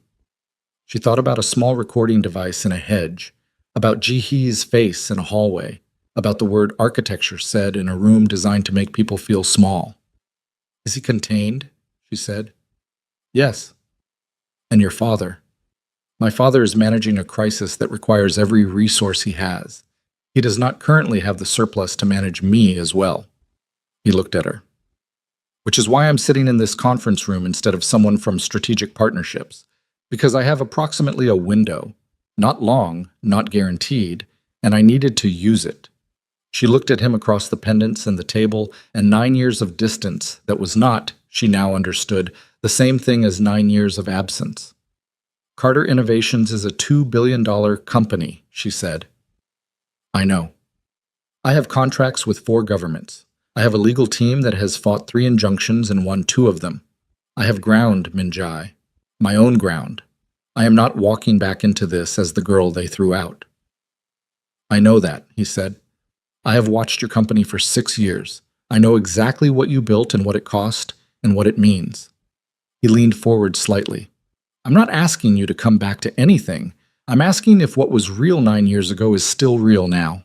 She looked at him, at the face she had memorized, at the man assembled from the boy she had known, harder and more complex and still, underneath it all, looking at her the way he looked at light through windows. It's still real, she said. He exhaled. Something in his shoulders that had been held very tight released by a fraction. Then I need to tell you something. About the crisis. About what I'm planning to do inside this organization. Not for you. You told me not to do it for you, so I'm not. But for the specific reason that if we are going to be in each other's lives, you need to know the full shape of what you're walking toward. Tell me, she said. He told her. He talked for 40 minutes, and by the time he was done, the catering cart had come and gone untouched outside the glass wall, and the light in the room had shifted with the afternoon. And Naomi sat across from him with her hands folded on the table, and her face still, and her mind moving at the speed it moved when she was working through something that had enormous consequence and no easy solution. He was not asking her to save him. She had been right about that. He had built genuine power inside the Han organization, the kind that came from being indispensable rather than just designated. And he had a plan that was not reckless and was not naive, and it involved dismantling the structural crime elements of the organization over a period of years while redirecting its legitimate assets toward above-ground enterprise. It was the kind of plan that only someone who had spent 9 years learning the internal architecture of a criminal dynasty from the inside could construct. And it was not complete, and it was not without risk, and it was real. She thought about what he had said in the kitchen at 17. What I want and what I'm going to do are two different conversations. They weren't different conversations anymore. She picked up the 3 pendants from the table and held them in her closed hand. She felt their weight. Still almost nothing. Still impossibly heavy. I need 48 hours, she said. I need to talk to my legal team.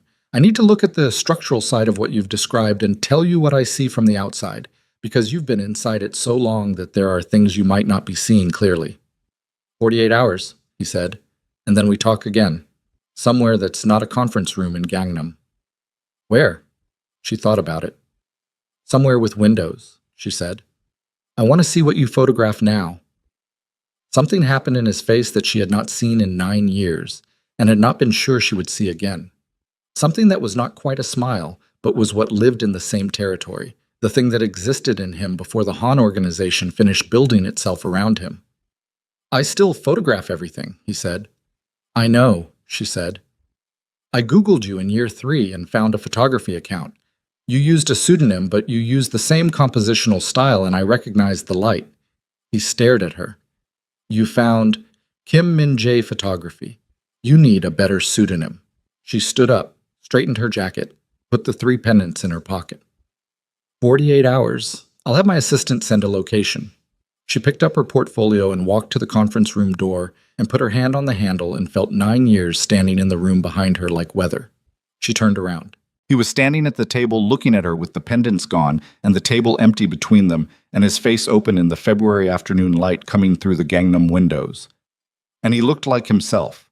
Not the heir, not the crime boss, not the man the underworld had built. Just the person who had been inside all of those things for 9 years, still intact, still there, waiting to see what she was going to do. You didn't break it, she said. No, he said. I didn't. She opened the door. Outside, the Han family was collapsing and rebuilding, and Seongwoo was contained, and Han Jung-soo was managing a crisis, and the rival syndicate was pressing from every direction, and the entire structure that had spent 9 years as the architecture of her life was cracking along its seams. And inside that crack, barely wide enough to step through, was something that had been waiting since a cold garden in February, with a plum tree standing bare above it. She stepped through the door into the hotel corridor and kept walking, and felt, for the first time in 9 years, like she was walking towards something instead of away from it.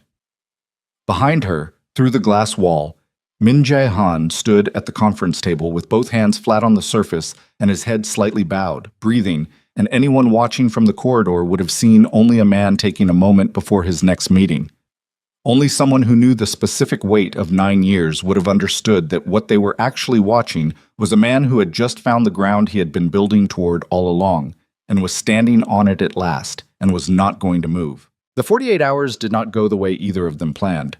Naomi was in her hotel room at 11 o'clock that night, her legal team's call still running on her laptop, three of her senior advisors visible in their respective boxes on the screen, Marcus Webb from the Chicago office, Sue Jin Park from the Seoul satellite, and Daniel Okafor from London, when her phone lit up with a number she didn't recognize.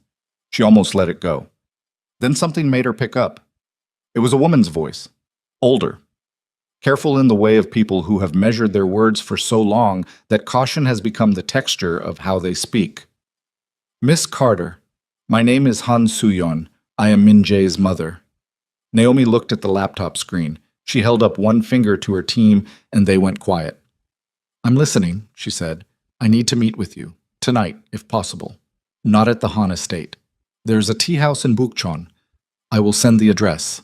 I understand this is an unusual request. It's an unusual request, Naomi said. Yes, I'm making it anyway. A pause. There are things you do not know about the current situation that Min Jae does not know I know. I think you should hear them before tomorrow. Naomi looked at the window.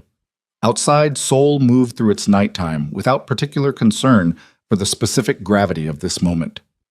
Give me an hour, she said. She told her team to hold and dressed, and took the address and went.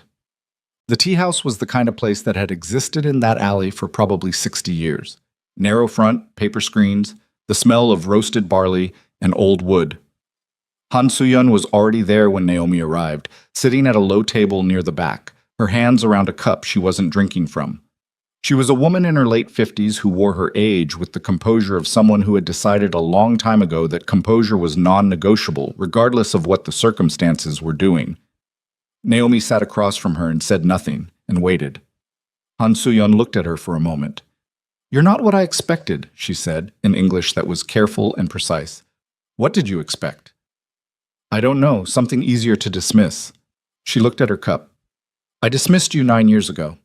I want you to know that I'm aware of that. Naomi kept her face still. Why am I here? Because my husband is planning something for tomorrow that Min Jae does not know about, and I have spent 30 years watching this family operate, and I know what that planning looks like, and I cannot... She stopped. Her jaw moved. I cannot watch my son walk into it without warning him, and I cannot warn him without your help. Naomi looked at her.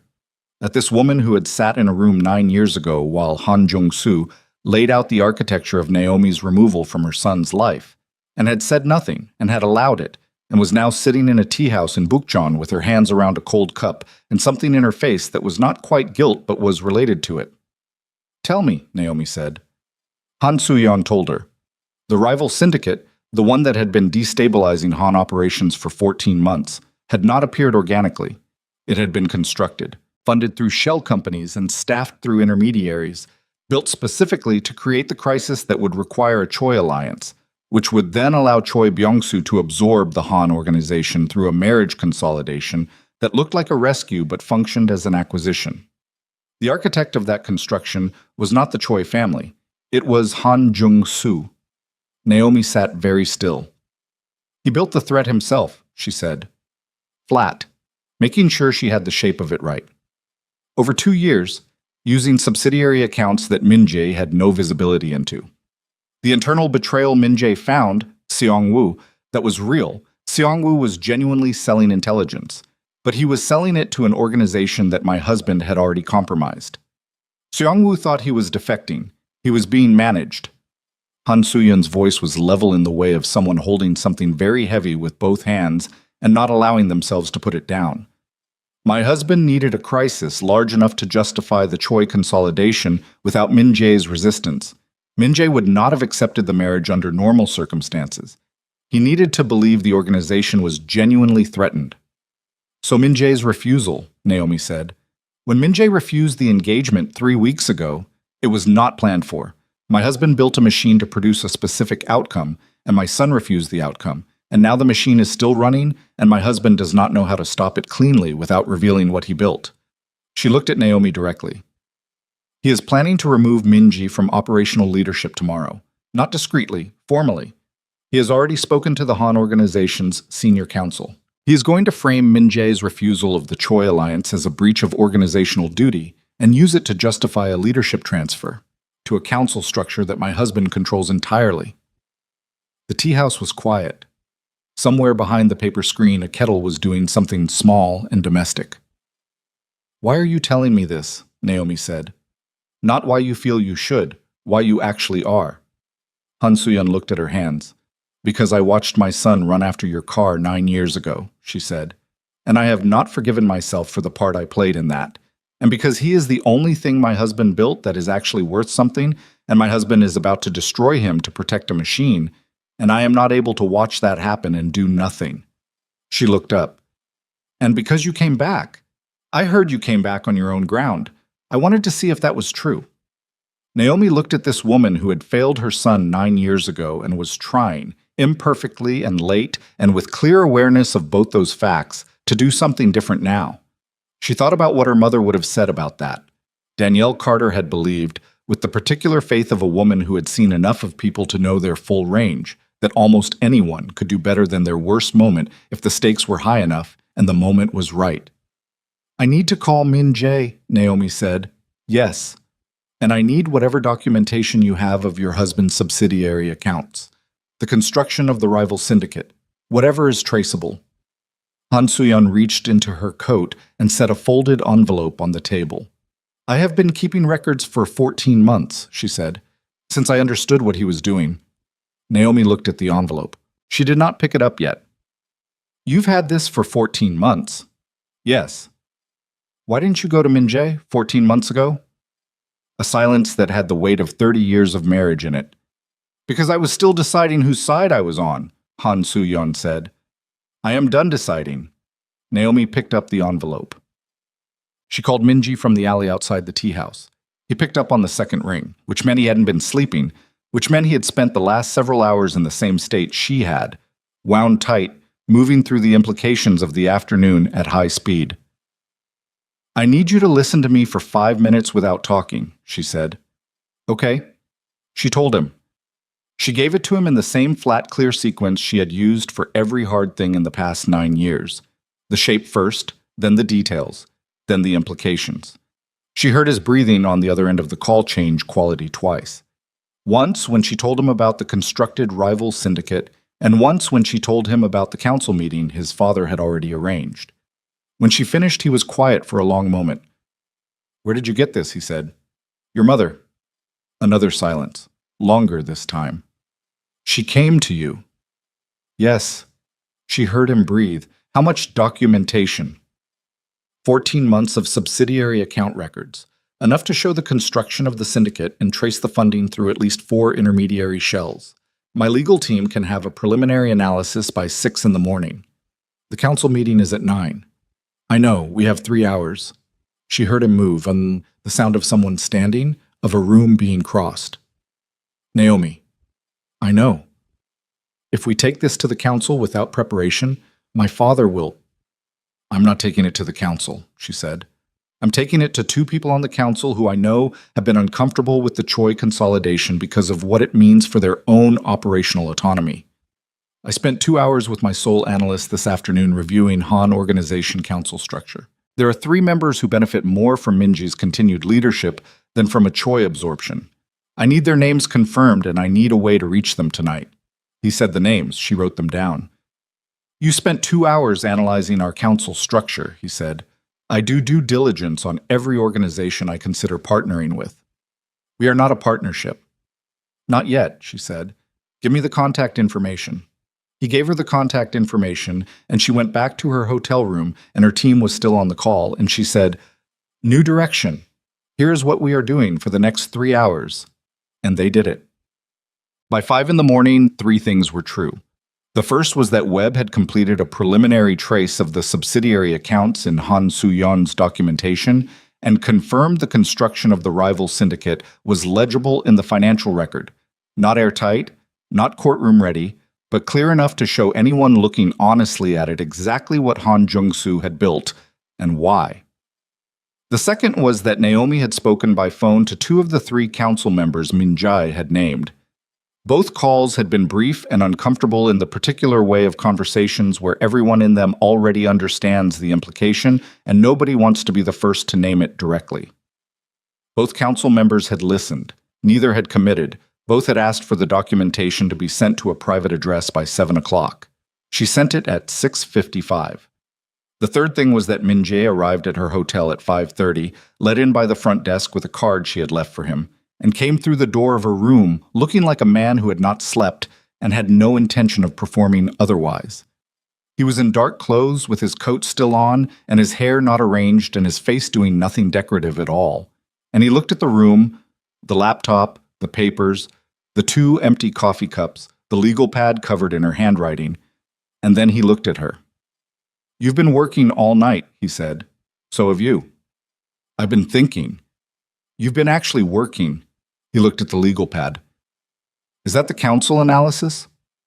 "And the documentation breakdown and the contact log and the preliminary response strategy for the 9 o'clock meeting, depending on which way the 2 council members go." She put the pen down. "Sit down, Min Jae. You're making the room feel smaller." He sat. Not at the desk, on the edge of the chair near the window, leaning forward, with his elbows on his knees. The early soul light was starting at the window behind him, gray and tentative. He looked at her with the look she had been cataloging since a kitchen in January 9 years ago, the one where he was holding still while everything underneath moved fast. "My father built this," he said. Not a question. He had had the night to absorb it, and this was where he had arrived. "Yes." He built a crisis and then offered to solve it, the way you set a fire and then arrive with water. The Choi consolidation was always the goal. The crisis was engineered to make it feel necessary. She looked at him. He needed you to believe the organization was genuinely threatened so you'd accept the marriage. When you refused, the machine kept running because he'd already put too many pieces in motion to stop it quietly. Seong-woo. His jaw moved. Seong-woo was real. The betrayal was real. Yes. But your father knew about Seong-woo's defection 6 months before you found the evidence. He let it run because it was useful. It made the crisis feel genuine from the inside. She paused. Your brother was being played by 2 people simultaneously and knew about neither of them. Min Jae looked at the window. Something moved across his face that she didn't try to name because it didn't have a clean name.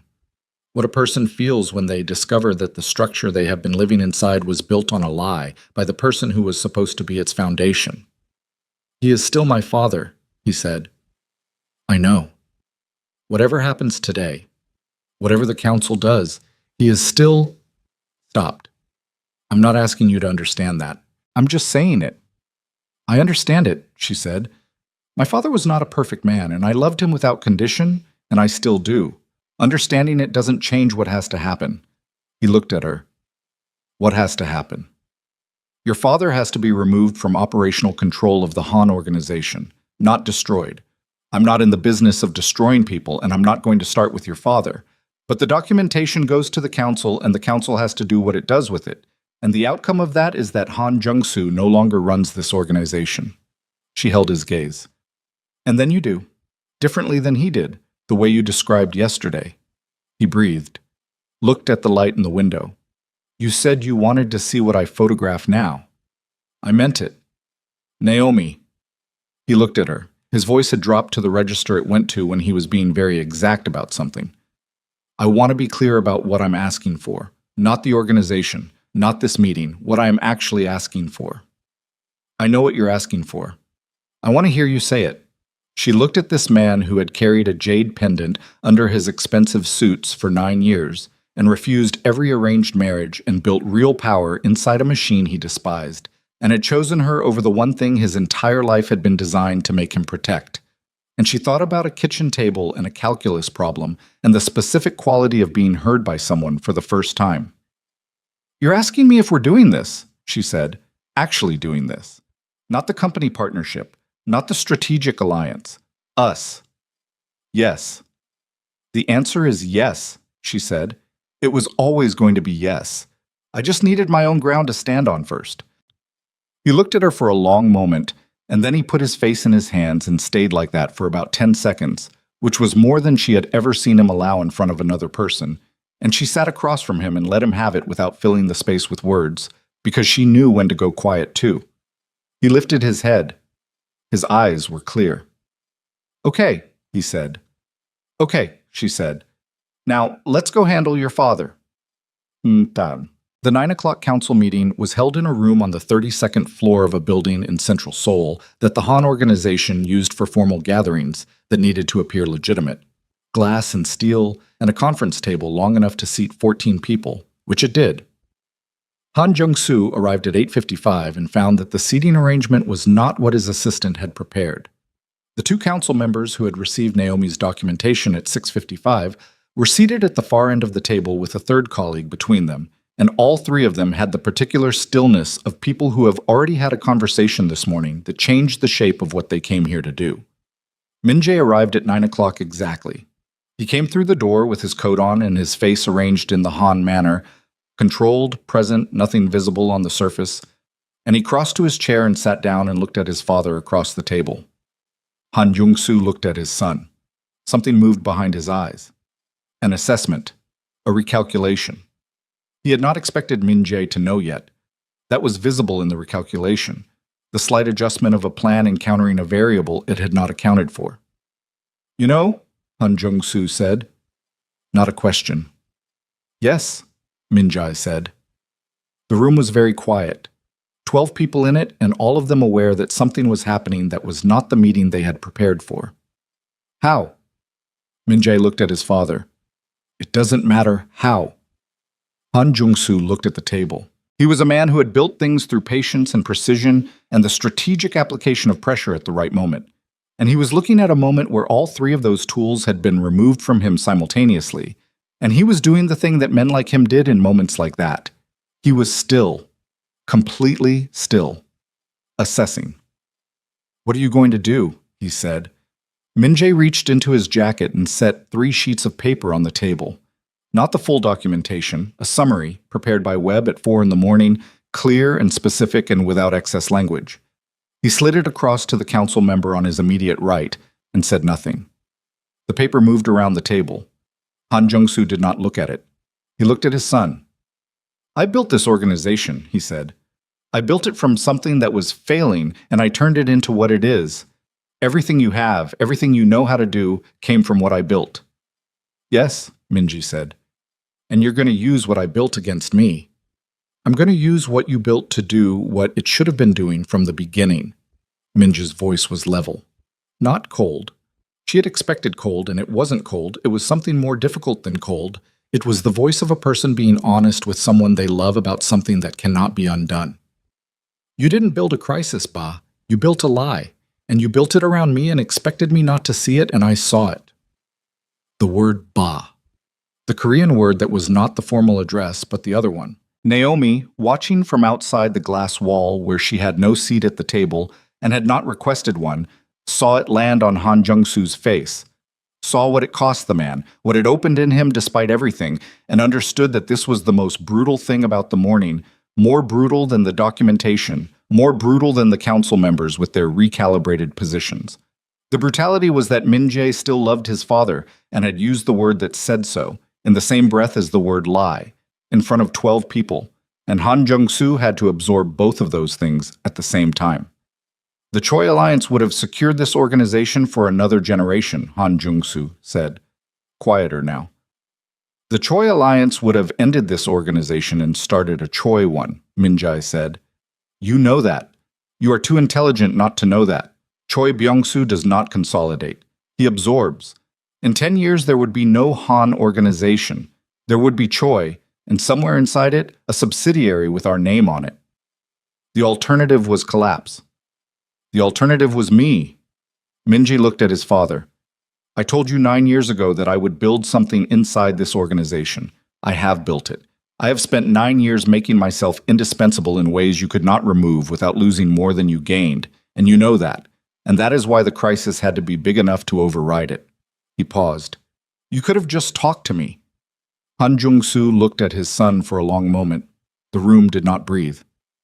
"You were in love with a girl who was going to take you away from this," he said. 17 years old and already gone. I could see it. "I came back," Min-jae said. "Every year, for 9 years. I came back and I built and I stayed, because this was mine and I take care of what is mine." His jaw moved. "You didn't trust that. You should have." The council member at the far end cleared his throat, a small sound that was nevertheless the sound of the room remembering it had 12 people in it and a formal agenda. Han Jung-soo looked at the paper that had traveled around the table. He looked at it for the first time. He read it with the stillness of a man reading his own sentence, and when he set it down, his face had the quality of something that has been carrying enormous weight for a very long time and has just been permitted to put it down. "What happens now?" he said. To Min Jae, not to the council. "You step back from operational control, formally, voluntarily, on the record. The council takes a transitional oversight role for 6 months and then transfers operational leadership to me." Minji looked at his father. "You remain on the strategic board. Your name stays on the building. Your legacy stays intact, not because you deserve that, but because I am not going to spend my tenure destroying the thing I intend to rebuild." Han Jung-soo looked at his son. At the man his son had become, assembled from 9 years of building inside the machine he had been given, harder and more complex and more honest than the machine had been designed to produce. "She is outside the glass wall," Han Jung-soo said. It was not a question. "Yes. She put this together last night. She and her team, yes." Han Jung-soo looked at the glass wall, at Naomi Carter standing in the corridor in her charcoal suit with her hands at her sides and her face giving nothing away, looking back at him with the same directness she had deployed across his desk 9 years ago when she was 15 years old. "She was formidable then," he said.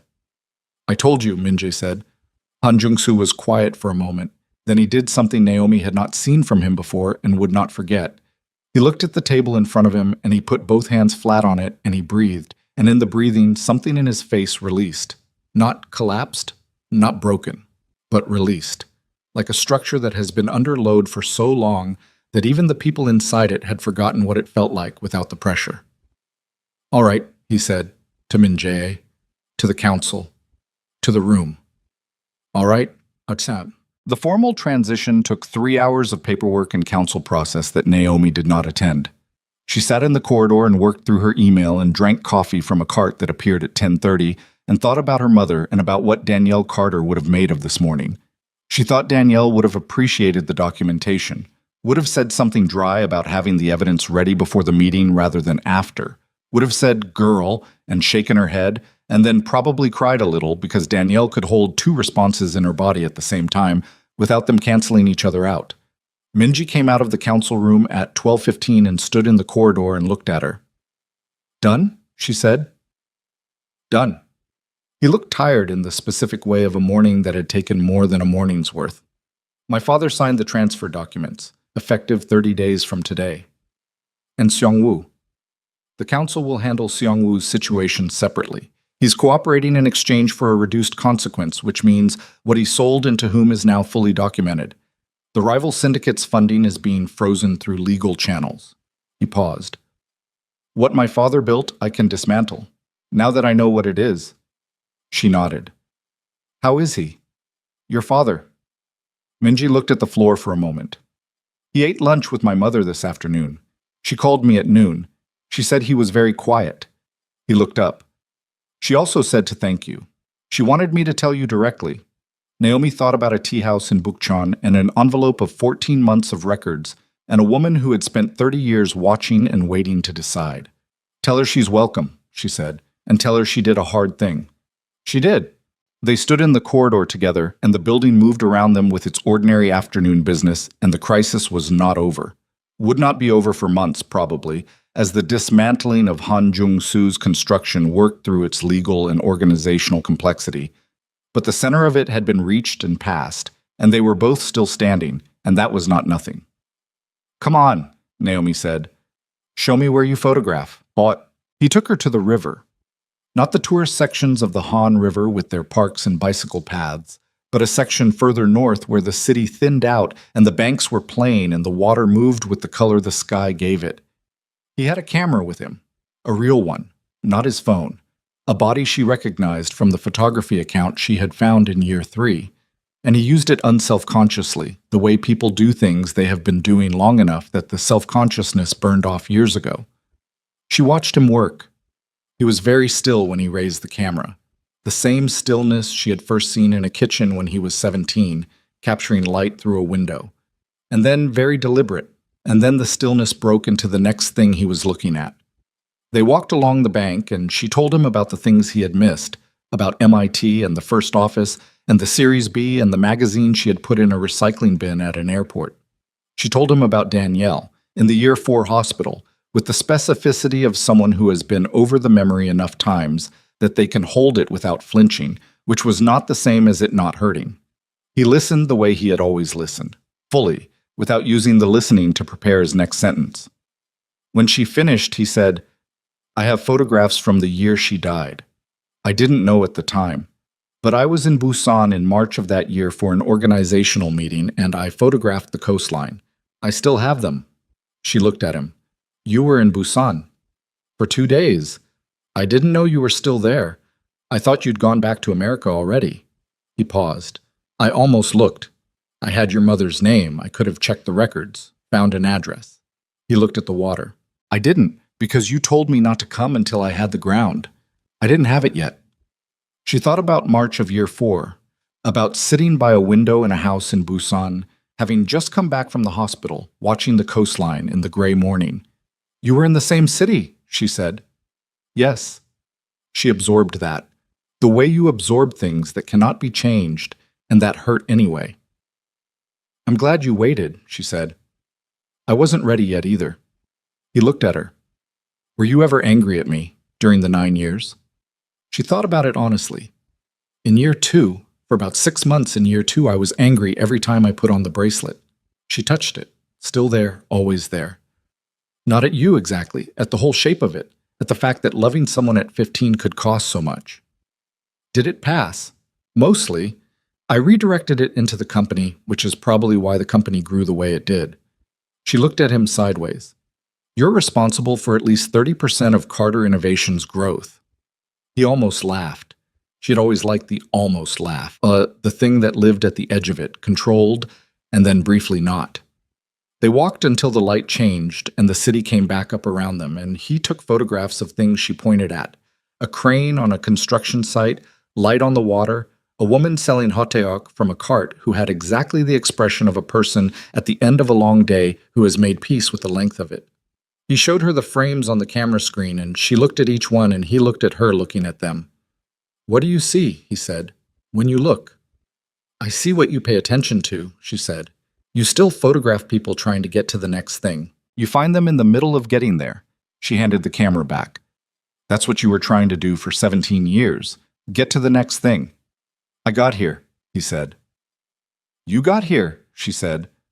They found a restaurant that was the kind of quiet that meant it had been there long enough to stop needing to perform, and they sat across from each other at a table that was not a wooden table in a kitchen, but contained the memory of one, and they ate and talked for 2 hours about things that were not the organization, and not the documentation, and not Han Jung-soo, about the distributed systems paper she had read 3 times, and the Iceland photograph she had looked at in year 6 on his pseudonymous account, and the specific way Seoul felt different to her now than it had at 15.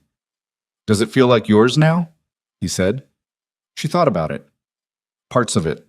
The parts that were always mine, the academy, Bukchon, the kitchen. She looked at him. "The garden." "The plum tree has died," he said. "It died in year 6. My mother had it replaced. The new one is smaller." "Plum trees take a long time," she said. "The new one will get there." He looked at her across the table, at the woman assembled from the girl he had known, more complex and harder and more herself than anyone had given her space to be at 15. He reached into his jacket pocket and set something on the table between them. The original pendant. His grandmother's. The first one. She looked at it. She reached into her own jacket and set the 2 she carried beside it. 3 pale green pendants on a restaurant table carved into plum blossoms, warm from being carried against 2 bodies for 9 years. "I don't want to give it to you again," he said. "I want to give it to you for the first time, properly. Without the Han estate in the background and without my father's architecture around us." He looked at her. "I want to give it to you as a person who is choosing this freely and not because there is no alternative." She looked at the pendants. She thought about his grandmother, a woman she had never met, who had passed something along because she believed her grandson would find someone worth giving it to. She thought about what it meant that he had been right. "I'm choosing this freely," she said. "I know." "Then give it to me." He picked up the original pendant and held it across the table between them. She put out her hand and he set it in her palm, and the weight of it was the same as it had always been. Almost nothing, impossibly heavy. She closed her fingers around all three. "What happens now?" she said. "Practically, with the organization, with the transition. 30 days of formal handover, 6 months of council oversight. Then I start doing what I've been building toward." He looked at the table. "The legitimate subsidiaries expand. The criminal operations contract piece by piece, over time. It is not fast and it is not clean, and there will be people inside the organization who resist it, and I will have to manage that resistance with tools that are not the tools I would prefer to use." "I know." "Carter Innovations cannot be publicly associated with the Han organization during the transition. The legal exposure would—" "I have counsel working on a structure," she said. "A firewall arrangement through a third party that gives me legitimate engagement with the Han subsidiaries without direct association. Webb has been drafting it since 4 in the morning." She paused. 30 days is enough time to have it ready." He looked at her. "You built the structure while you were building the council strategy." "I build things simultaneously. It's more efficient." He was quiet for a moment. "You are going to be the most complicated person I have ever attempted to be in a relationship with." "Yes," she said. "That's accurate?" "Good," he said. "I have spent 9 years being the most complicated person in every room I was in. It will be a relief to have someone who matches it." She looked at him across the restaurant table and felt something settle in her chest that she recognized as the specific sensation of a thing that has been braced for a long time being allowed, carefully and with full awareness of the risk, to unbrace. It did not feel like victory. It felt more honest than victory, more like arriving somewhere after a very long walk and finding that the place was real, that it had existed the whole time, and that the walking was what had been required to be able to stand in it. "I'm going back to Chicago next week," she said. "There's a board meeting I can't miss, and a contract delivery that has to happen in person." "I know." "And then I'm coming back to Seoul." "I know," he said. "I'll be here." "You'll be here," she said. Not a question. "I built 9 years of ground," he said. "I'm not moving." She put the 3 pendants in her pocket and picked up her chopsticks and looked at the food that had been sitting in front of them and said, "Eat something. You haven't eaten since yesterday." He picked up his chopsticks. "You haven't either. I eat at my desk. It doesn't count. That is not healthy." "I'm aware." They ate. The restaurant moved around them with its quiet, the other tables doing their own business, the kitchen making its sounds. Outside, Seoul was doing what cities do at the end of a long day, settling into its evening, rearranging itself for the next version of itself that would begin in the morning. Min-jae reached across the table at some point and took the bracelet gently between 2 fingers and looked at the metal charms, the circuit board, the binary notation, the small stylized antenna. And she let him look, and he set her hand back down without saying anything, because the bracelet said the thing already and had been saying it for 9 years and did not need translation. They stayed until the restaurant was nearly empty. Walking out, his hand found hers on the street. Not the gesture of someone making a point, just a hand finding another hand in the dark, the way hands do when they know the shape they're looking for.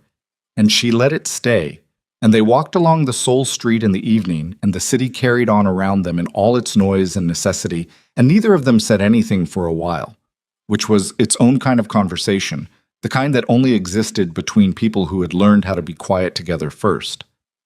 The jade pendants were warm in her pocket against her ribs. The bracelet sat on her wrist where it had always been. Above the city, the sky was doing something with the last of the light, the kind of thing that makes photographers go still, and people who have forgotten to look up miss entirely. And Min-jae stopped walking and raised his camera, and she stopped beside him and watched him find it, the precise angle, the exact quality of what the light was doing. And she thought about a boy at 17 in a kitchen with his phone raised toward a window, and the same quality of attention, the same absolute stillness, and understood that 9 years and everything they had cost had not changed the essential nature of the person she was standing next to. He lowered the camera and showed her the frame. She looked at it for a moment. "That's the one," she said. "Yes," he said. They kept walking. Behind them, the light changed and the city moved into its night, and the Han estate sat somewhere to the north with its new plum tree in the garden and its old stone paths and the bench at the back corner where two teenagers had once said true things in the cold and meant every word of them. And somewhere inside that house, Han Jung-soo sat at a dinner table with his wife and was very quiet. And somewhere across the city, Seong-woo Han was cooperating with a council process that had finally caught the thing he had built his entire life trying to outrun. And the rival syndicate was contracting as its funding disappeared. And all the machinery of 9 years was winding down into something that would take more years to fully settle, but that had found today its turning point. And on a street in Seoul, two people who had cost each other a great deal and given each other more walked in the evening with their hands together and their respective silences and the weight of 3 jade pendants between them that had traveled a long way to end up in the same pocket. Finally, after everything. It was not a perfect ending. It was the kind of ending that real things get, earned and complicated and still carrying the marks of what it had taken to arrive at it, which was the only kind worth having. They had promised they would find each other. This time, they kept it.